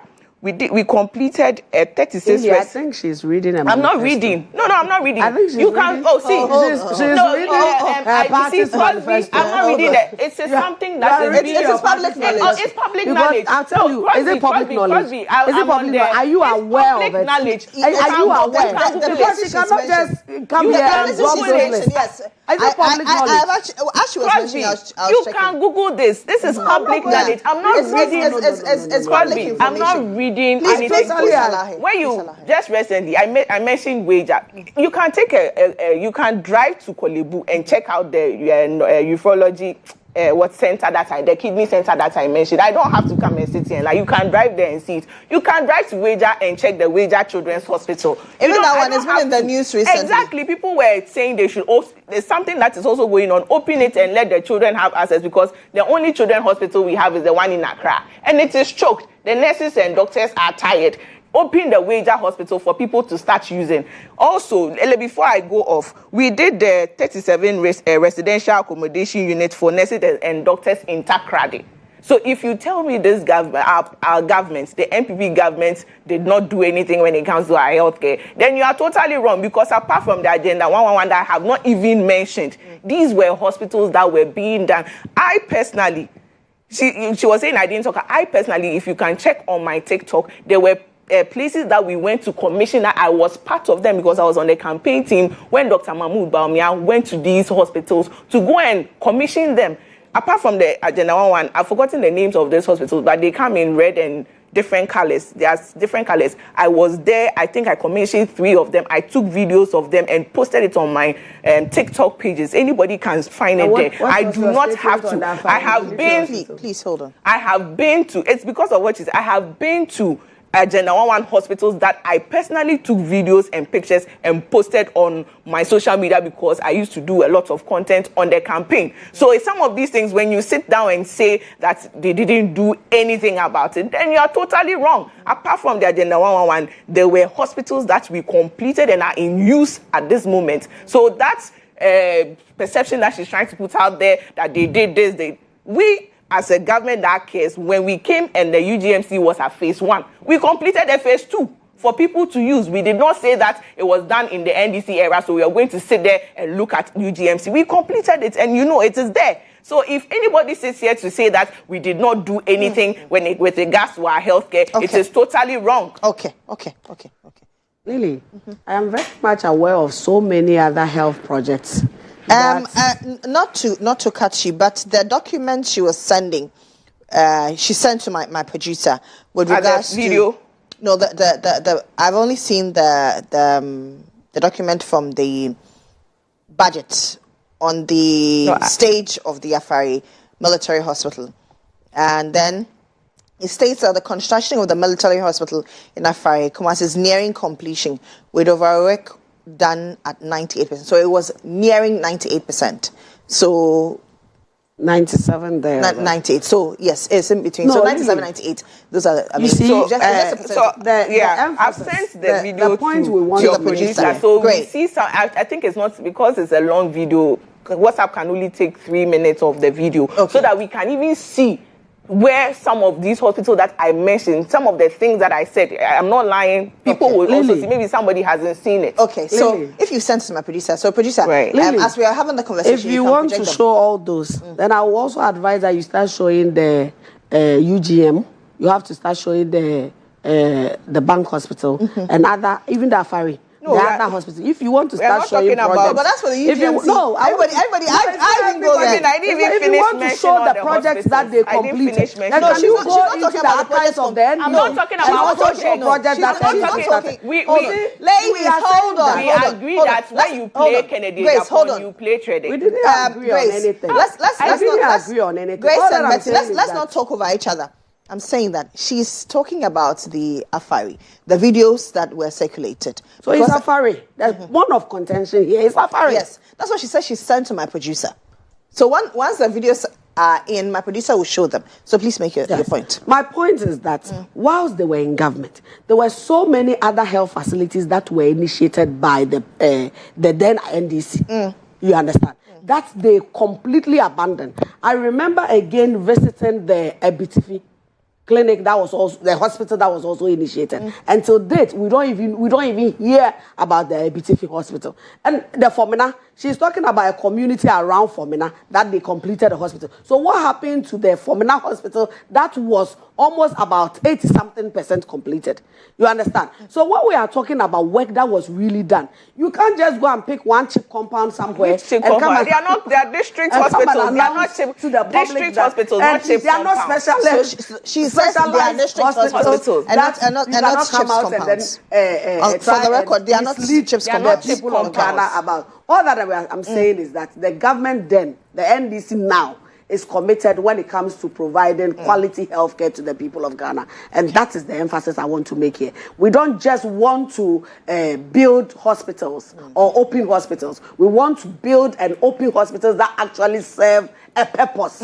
We don't just want political talk. We want to make sure that we impact and affect the lives of the people of Ghana. And so from now onwards, that is what Ghanaians should be looking at. Within a period of 1.5 years, we cannot finish everything. We actually inherited a broken country, a broken economy, of which, as we speak now, we are very proud to say that Ghana has really choking a lot of success within the international system, within our local markets. People are really talking about it. They are benefiting and Ghanaians are happy. We don't want distractions coming from the MPP that just abandoned and led the country into an abyss. We don't want that distraction. Allow, if you couldn't handle it, now a capable hand is handling it, and I'll plead that we should allow them to do their work. I want us to touch on Mr. Ferreira's issue, the involvement of the OSP. The OSP, I've seen that they put out a media release yesterday. Is the NPP interested in accountability of former appointees? Really, before you move to this topic, when her incoming was talking, she mentioned... No, as for the incoming, I'll talk about it. You know, she's resigned from her position as technical advisor. Yes, yes. So don't worry. As for that, we'll talk about it before we go. So you know, before that, right? We were on this same platform where we spoke about the primary health care. So I just want to send information out because she mentioned you can go to the hospital and get free primary health care, which is not true. It's true with a valid ID card. So I just want to read something that you put out, GH1, you put out. And then the Minister for Health is saying that don't go to district or regional hospitals expecting free health care.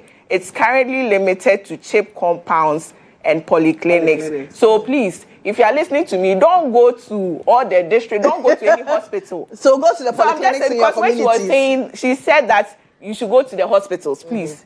So there's a your distinction. Minister is saying that there's a distinction. Don't go. And then I'm hoping that I don't know if they have built the the 2 million Ghana cedis that they took. They said we're going to use it to buy infrastructure and put up buildings and all that. I hope it's being done because now people want. Yes, exactly. You have given it out. Now you're saying we shouldn't go to the hospital. So I pray that they've done all that for people to access. And also, she was saying that they inherited a broken economy. Look, these people want to do research. They've obviously on my research, BBR. Then their monies, the monies they are getting there, the monies they are getting in the Jubilee House, that one, it didn't affect any. That one, they didn't inherit a broken economy. They are still enjoying it because that one, money is coming into their pockets.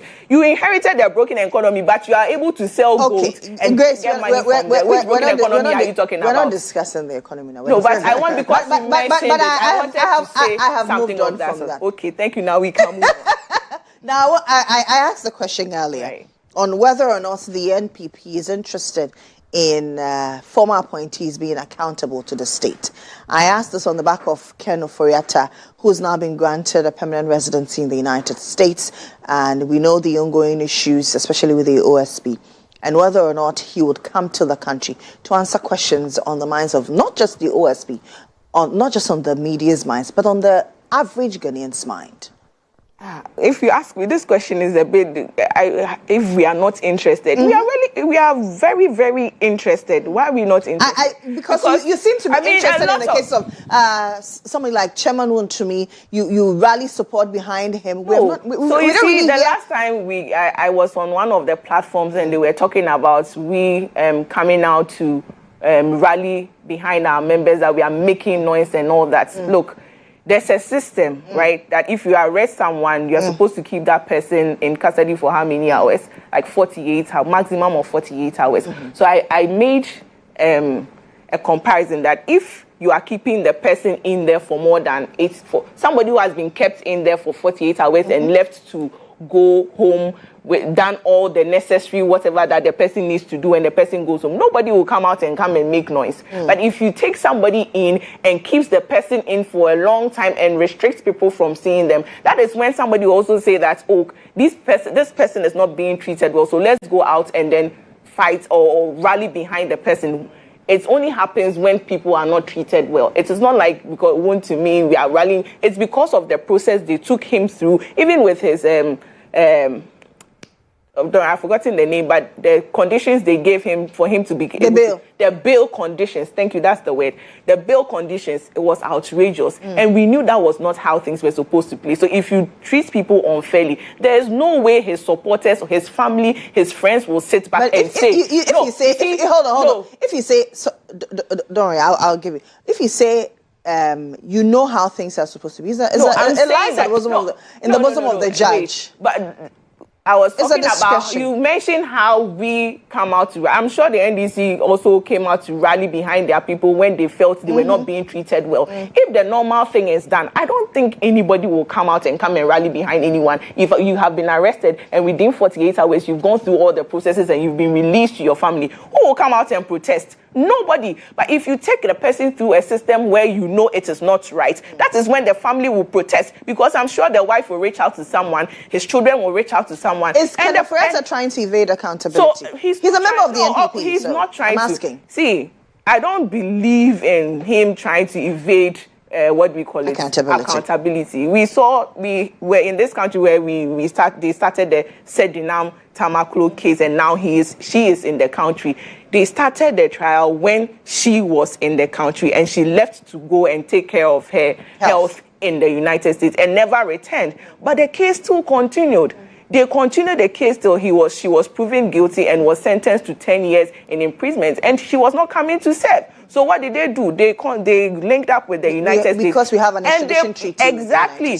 In this case of Ken Ofori-Atta, the matter is in court.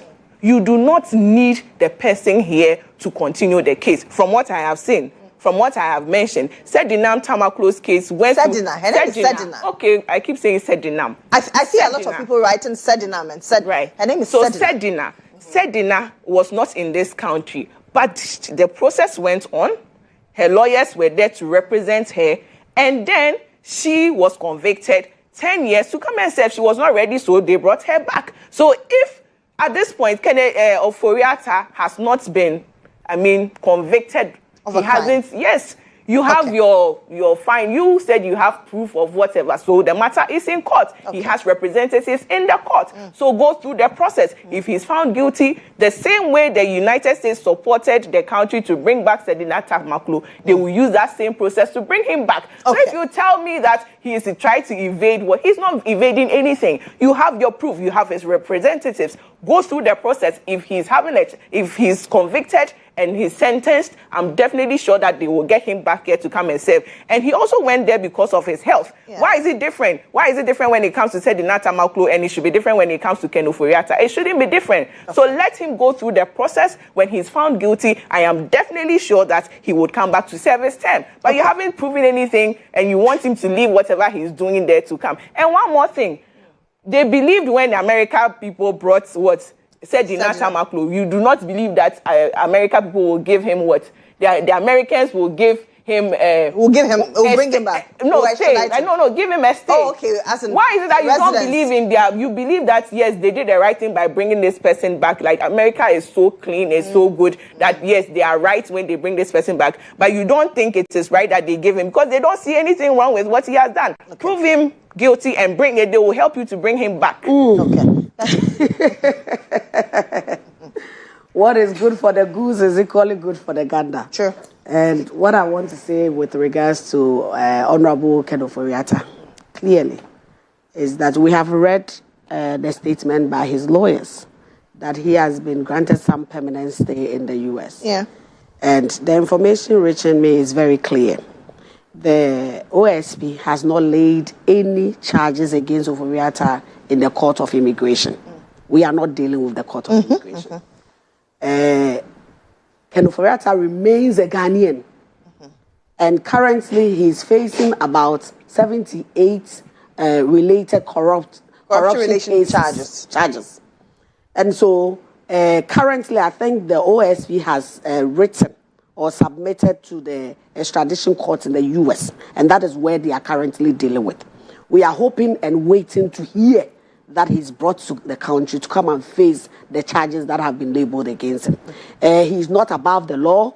He's a Ghanaian, and he has held public office, and he's accountable to the people of Ghana. And so it is just right that we allow due process to take its course. He being granted some sort of permanent stay in the U.S. is neither here nor there. When the time comes for the court of extradition to bring him, I'm sure that the rule will apply. You come and face the necessary charges that have been labeled against him, and then he will deal with it accordingly. I think that if we all think that the court's bringing Sedina to Ghana for her to come and face her sentence is okay.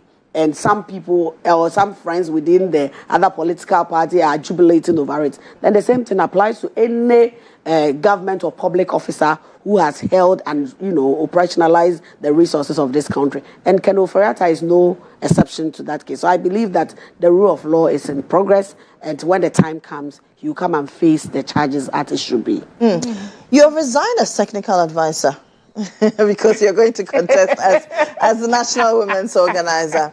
How is it going? Okay, so Lily, not too long ago, I am certain that the NDC as a political party came clearly with the stated guidelines related to people or members of the party that want to hold various offices within the party.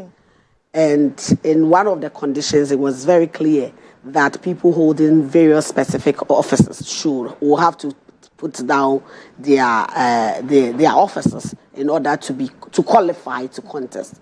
And in due course, I also felt and totally agree with the process as a member and a law-abiding member of the party. I felt that within the party, the various structures and the various offices that are being operated within the party, clearly, if you want to hold a political office or such an office, it is important that you take it with all the seriousness that it deserves. Again, having shown interest in contesting for the position of a national women organizer, I feel that that is a very huge responsibility. And when it comes to organizing, mobilizing, building women's capacity, it should not be left as a second thought.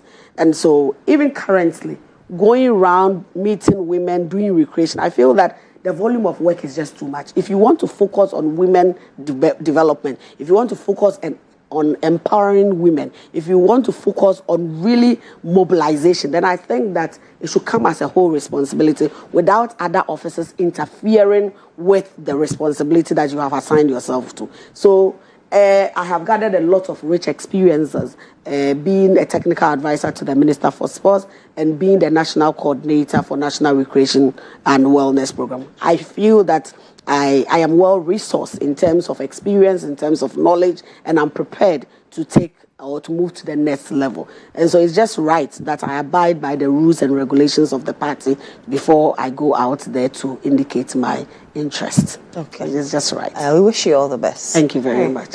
I would want to ask one question. Please, my time is up. My time is up. I wanted to find out, since you are going to contest for the position of the National Women's Organizer, what are you going to do about? No, she said in due time. Oh, I would love to know. That's Grace Akosia Marvin. She's a member of the NPP communications team. Betty Crosby Mensah is a former technical advisor to the and former MP for people of her families. She's eyeing the National Women's Organizer position for the NDC. My name is Lily Mohammed, but pack your bags, Ghana, because 2 people are going to the FIFA 2026 World Cup today, 2 tomorrow, and 2 the day after. This is the Black Stars World Cup support raffle, and for just 10 cedis, you could win a full World Cup experience package, which includes return tickets, your accommodation, and match tickets to all 3 of Ghana's group stage games in North America. And there are daily consolation prizes to cash to your mobile money wallet, your autographed Black Stars jerseys, VIP pack tickets, airtime and data bundles, and even more. Every ticket is your vote for the Black Stars, and you're short at being there when they play England, Croatia, and Panama. Tonight they play Panama. All you need to do is dial *899# on your MTN Telecel or Airtel Tigo, and you can win a chance, or you can win pack tickets to the various games. Just 2 winners every day, Ghana to the world. My name is Lily Mohammed. Joshua Kodjo Mensah sits in my seat at stay.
For staying on with us. Indeed, we're getting ready to support Black Stars of Ghana. And while we're doing that, there are quite a number of things we also need to do. And so let's come back to the conversations this morning. Let's talk about food safety. Quite a lot of issues in that sector as well. And I've been joined by two people to help us appreciate that conversation. And this morning, we've been joined by Michaela Weckham. She's veterinary technologist and Risk Communication Officer, Veterinary Services, and also Emmanuel Gameli Ajawolu, who is a veterinary technologist. Ladies and gentlemen, welcome. Thank you for having us. Nice to have you. So tell me you're rooting for Ghana. Absolutely. Else trouble. So what are your predictions? 2-1. 2-1? Yes. For Ghana. What about you, Michaela? 7-1. 7-1, are they? It's possible. Well, it's possible. I think the people of Panama will not be happy with you this morning. I see they didn't come to play. Let's see. Okay. But let's talk about food safety. So when we talk about that, what really are we referring to? So in 2018, the World Health Organization, as well as the Food and Agriculture Organization of the United Nations, decided to set a day aside in the month of June to celebrate food safety, because they figured we needed to throw more lights or put a spotlight on foodborne illnesses and things that actually entail to safeguarding our food systems. So every year on the 7th of June, we celebrate World Food Safety Day. But for us as veterinary services, we feel a day is not enough to actually highlight on the importance of food and its safety. Hence, we are doing a month celebration. So although the 7th of June is past, we are still going ahead to make sure we loud it to every single Ghanaian out there and everyone that cares to hear. Fantastic. But Emmanuel, why is this important? It's important because day in, day out, we realize that people get sick, people eat, and food is an integral part of human life. And whilst we are eating, we are thinking about the health benefits of the food. Although the food is supposed to be healthy and nourish the body, there are some consequences when we don't take certain actions. We can get sick, we can fall sick from the food we eat. That is why it is very important. So there are certain organisms that causes food to get spoiled. And sometimes we barely can see them with our naked eyes. They are in the food, and after consumption, then we start running diarrhea, feeling nauseous, vomiting, and you can bear with me that some people can eat and they cannot come back to work the following day. True. So that is why it is important. Interesting. But then, I'm a bit curious. Veterinary services, why food safety? It's something people always ask us, but we are literally the backbone behind our food safety and food security. Do you know that over the past 2 decades, when we look at the epidemics and outbreaks and pandemics, it's been directly related to animal-sourced food? So SARS-CoV-2, when we look at how that particular pandemic began in the year 2002, it came from a wildlife market. So definitely, veterinary needs to play a significant role. Absolutely. When we look at COVID, it's suspected that it came from a seafood market. It's definitely important for veterinary to play their role in safeguarding food safety. Let's bring it to Ebola. Although we are seeing Ebola cases in humans, when scientists trace, they actually find that the virus originates from fruit bats. How did the fruit bats get it? How is it now in humans? So you see why it's very critical for us to play a significant role. I never thought about it that way. In safeguarding health and food safety, it's critically important for a veterinarian or a veterinary worker to be behind. So every single food you consume, know that there is an invisible worker in the veterinary sector ensuring that your health and your food is safe. She's made a case for why people should even get into veterinary services. Absolutely. Yes. So I'll just add up to what she said. You know, every human being here, one way or the other, eats food from animal origin. You eat egg, you eat meat, you eat milk. I like it. Honey. You eat honey. Right. And if honey, we eat it raw. Where are they coming from? Animals. The question is, where are they coming from? Right. And they are from the animal origin. And most diseases that we see already are existing in the animal systems or the animals. And so when we consume products from those places, and animals are living with us. You have a dog in your house, right? There are bacteria that this dog carry that might contact. You put food and the dog will what? Come closer. Yeah. Want to smell. Yeah. People the rats eat it and their cats, they eat it. Yes. It's normal. You see, the rats, we hear of Lassa fever. Mm-hmm. And where are they coming from? they are from animals. So we are treating the animals to make sure they are safe, so that our food will also be safe. You spoiled there for me. Why don't we come back to you, Michaela, talking about foodborne illnesses. You touched on that earlier in your submission. If you could just elucidate on that for me. So food safety, we are safeguarding food to make sure it's free from contamination, either from microbes or microorganisms or the toxins they produce, to ensure its integrity until the consumer has it on their plate. And when we talk about consumers, not just humans, but animals as well. So even animals can fall ill due to food that is contaminated. We're also looking at not just food from animal origins, but we can also look at food from plant sources, where the likelihood of aflatoxins can also actually end up making a human being or even an animal get cancer, because the gradual accumulation of these toxins in our systems can aggravate and be cancerous. So foodborne illnesses relate from the diarrhea and vomiting and stuff that he said to even cancer. So it's very critical to ensure that whatever that we are consuming, as consumers, we have a lot of power. We yield so much power that actually dictates what's going to be on the market. It dictates what's going to be on your food. It dictates global economic food trade. So we as consumers play significant roles to ensuring that food is safe.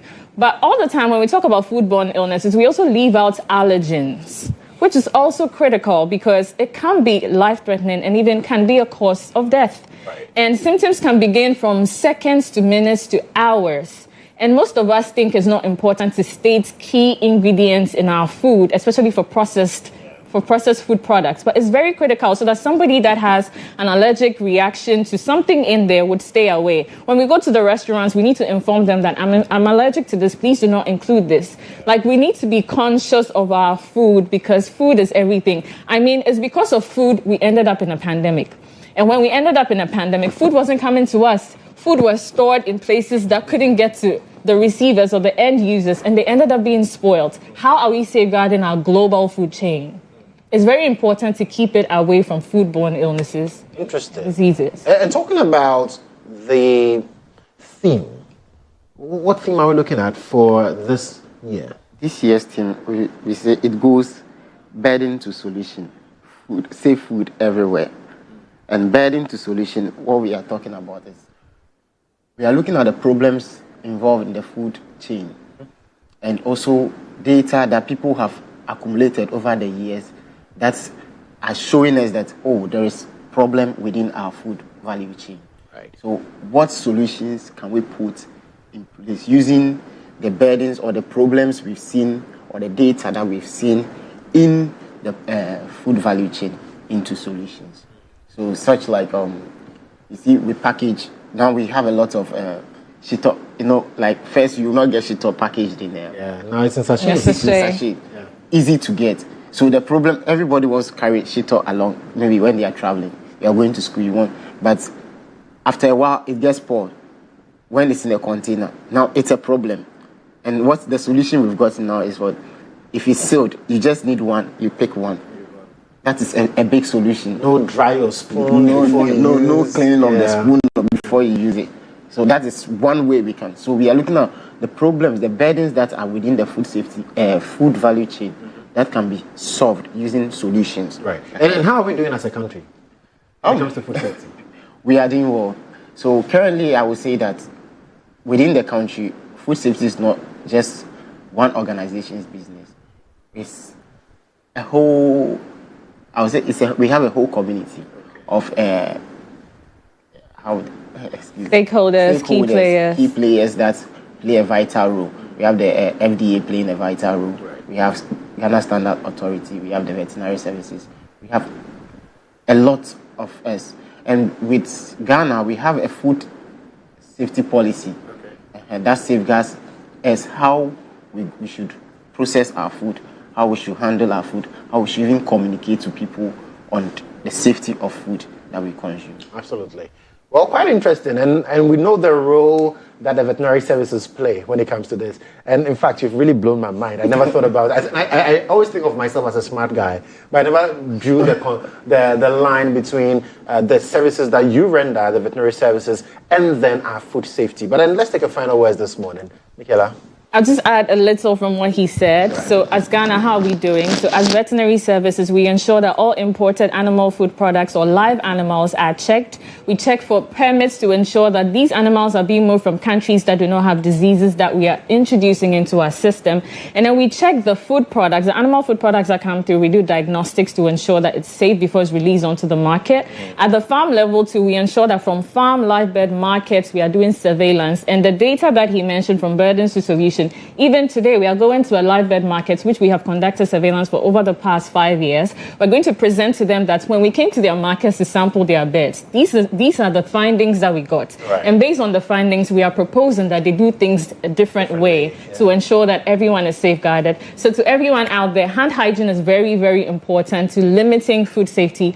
Cook your food thoroughly. As Ghanaians, I trust that you always make sure you're cooking your meat very well. Make sure you separate raw foods from cooked foods, and make sure that when you're using raw materials, they are safe, and then the water that you're using is also safe.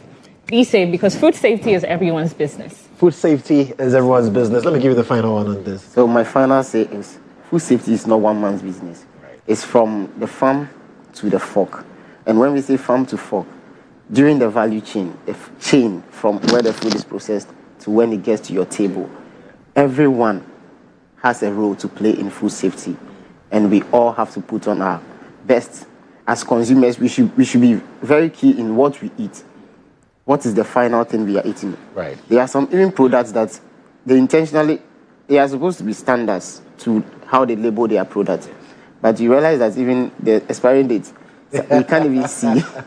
We can't even see. So we need to be very cautious. We don't even check.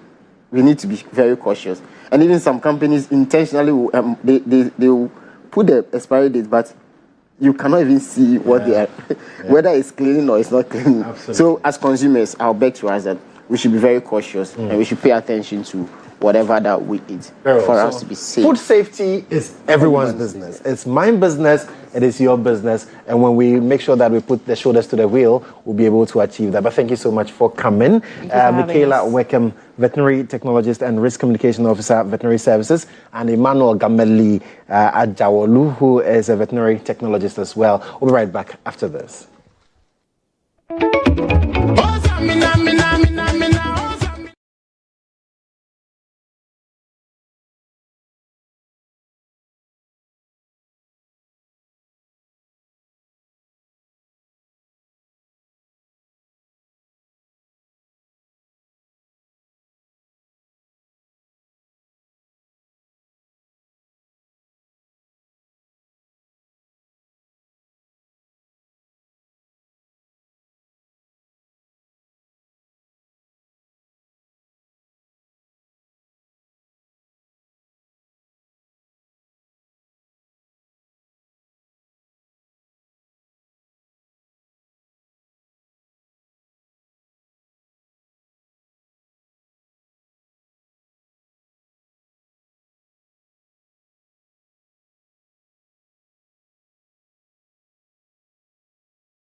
who schooled at St. Augustine's College. Apsu! Action! Apsu! Action! Apsu! Action! So you know they're here. How are you guys doing? We're doing great. Nice to have you in the studios this morning. Well, let me quickly introduce them. And this morning I have Jojo Kwanzaa, Legacy Project Communications. Also, Reverend Father Dr. Patrick Apia, who is headmaster of St. Augustine's College, and Elliot Defoche, Project Technical Committee. Nice to have you guys once again. Thank you. And, thank you. Father, yes. Welcome, sir. Thank you. I hope you're doing very well. Great. You've taken the thing really personal. Seriously. But how has it been? How is St. Augustine's doing? It's doing great. It's doing great, and we thank God for the life of St. Augustine's College. 97 years come next year, and is proudly sponsored by APSU 2002. Without APSU, we wouldn't have come that far as a college. So kudos to APSU fraternity and to every other individual supporting the cause of St. Augustine's College. Fantastic. Jojo, talk to me. So, 2002. Absolutely. You exited school. Yeah, sometimes I'm amazed at how quickly life has flown past. You know, this is 24 years for us. Next year is 25 years since we left St. Augustine's College. The implication of that is that next year we get the fine opportunity to host the 97th anniversary speech and prize giving day, and also outdoor our legacy project. A legacy project is something that you do when you turn 25 years post-graduation, and you launch a project, you commission a project that will add to the infrastructure and the facilities at St. Augustine's College, and we are looking forward to doing that. Starting this year, we've already begun. We intend to commission, working towards next year, a 14-unit teacher accommodation. Elliot, who is our technical lead, will give you more details. And this is something that we are doing as of 2002 to say thank you to St. Augustine's College for the impact it has made, that college has made in our lives, and for bringing us together as young boys, 14, 15-year-olds from all over the country, and helping us to form this lifelong brotherhood that we currently live with. So, Elliot, why did you decide on this particular project? Okay, so at St. Augustine's, of course, Father has introduced St. Augustine's. There are a lot of structures, there are needs. And since we started this whole legacy project during our anniversaries, it's been 17 years now. Ours will be the 17th year. Every year group goes ahead to choose a legacy project. For ours, we decided to choose a dilapidated building. I mean, if you look at St. Augustine's, if you know St. Augustine's very well, we all know it's by the sea, which we call it Angola for short, right? The sea is Angola. Yes, we know what the sea does to some of the structures close to the sea. So there's a dilapidated classroom block, an abandoned one. We looked at the need. We consulted the school through the headmaster, and then the NEC, National Executive Committee, and then we all settled on trying to revamp that structure, because as much as we have the structures, we will also have to look for a way of restoring or renovating or keeping them in shape so that the school can continue to run. So this 6-classroom block is going to be converted into a 14-unit single-room apartment for teachers, with the aim of keeping teachers on campus to help the students. Somebody may ask, why the teachers and why not the students? But we've explained extensively that as much as everything must be for the students, we also need to think about the teachers. Somebody must teach the kids who go to school. Definitely. So that's where we are. Yeah. Wow, congratulations on that. But Father, how crucial will the completion of this project be to the effective delivery of teaching and learning in St. Augustine's? I must say that this project by APSU 2002 is one bold and strategic investment in the success of St. Augustine's College. The completion of this project will advance the course of educational quality. In fact, to retain the best of staff, to be able to give them their best, because some of the student teachers travel from far to come. So if we get them stationed on campus, then again, it also helps with looking at student safety. So there's a correlation between what they are doing and student safety. And so if you prioritize student safety, then we must go all out for this project to be done. Again, as a community, which is also another thing that surrounds what we do as a college, having teachers on campus versus student bring the community, the familiar environment that some students don't have. In an environment where some parents have become runaway parents and so hardly see their children, having a school environment where teachers are present, who are surrogate parents, will help ensure that these students are trained, emotionally supported to come up with their best. So a holistic education is what we are aiming at. And any investment from that direction is a wealthy investment that has to be done. So in essence, when you look at the project, even though it's targeting teachers, it also goes to the benefit of the students. Exactly. Fantastic. So it's a good thing. And come the lunch, I think we want to invite everyone to come and support this cause. Absolutely. So Jojo, that's what I want to come to you with. As soon as you have too much money, so you do it on your own.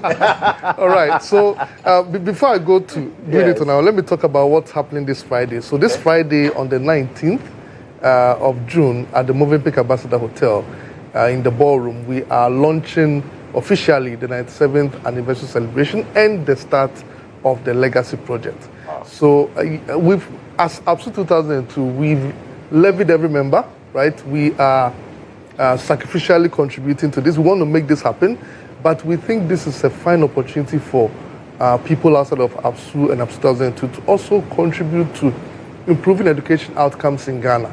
So we take this opportunity to invite all supporters of education in Ghana and across the world that we would love for you to come and back this project. We understand that the idea of Legacy Project is on the increase, but we want to use this as an example for other schools that are also looking to build similar models for Legacy Projects going forward. So if you would like to support us, you are welcome. For me, when I have the opportunity, I always give our Momo number. It's 059 304 2791. 059 304 2791. Your small contribution is welcome to support this, to make this project a great success. Fantastic. Well, Elliot, let me give you the final word. Yeah, so to everybody watching us today. Yeah, so we're inviting any and everybody who is interested in the ABSU brand. Even if you are not interested, you are invited. You come. We'll cater for you. Absolutely. Including you, since you are an affiliate of ABSU now. So the time is 5:30 p.m. Yeah, okay, the time is 5:30 p.m. at the Movenpick Ambassador Hotel. Yeah, so the ballroom. Yes. The program will be chaired by Honorable Hackman, also Ajiman. Okay. The keynote speaker is Professor Kofi Abochi. Then a lot of notable ABSUnians will be there. Honorable, our minority leader, Honorable Afenyo Markins, Sami Oku will be there. Honorable Damwa, Colonel Damwa will be there. And a lot of big men, including the list is endless, so right. I'll just end with. Okay. Right. So, Father already gave the invite that people should be there this Friday and support this project. Sure. And then if you believe in student safety, if you believe in the future of this country, and if you believe in ensuring the best for St. Augustine's College, then come over and support this cause of St. Augustine's College. Absolutely. Thank you so much for coming. And a show today. Grateful for your company. If it's your birthday today, happy birthday to you. We wish you all of God's blessing, especially to Joshua Nyako of AUCV. Happy birthday to you. Do have a wonderful day. And at 11 p.m., we are watching the Black Stars beat Panama anyhow. Tomorrow morning, I'll be here.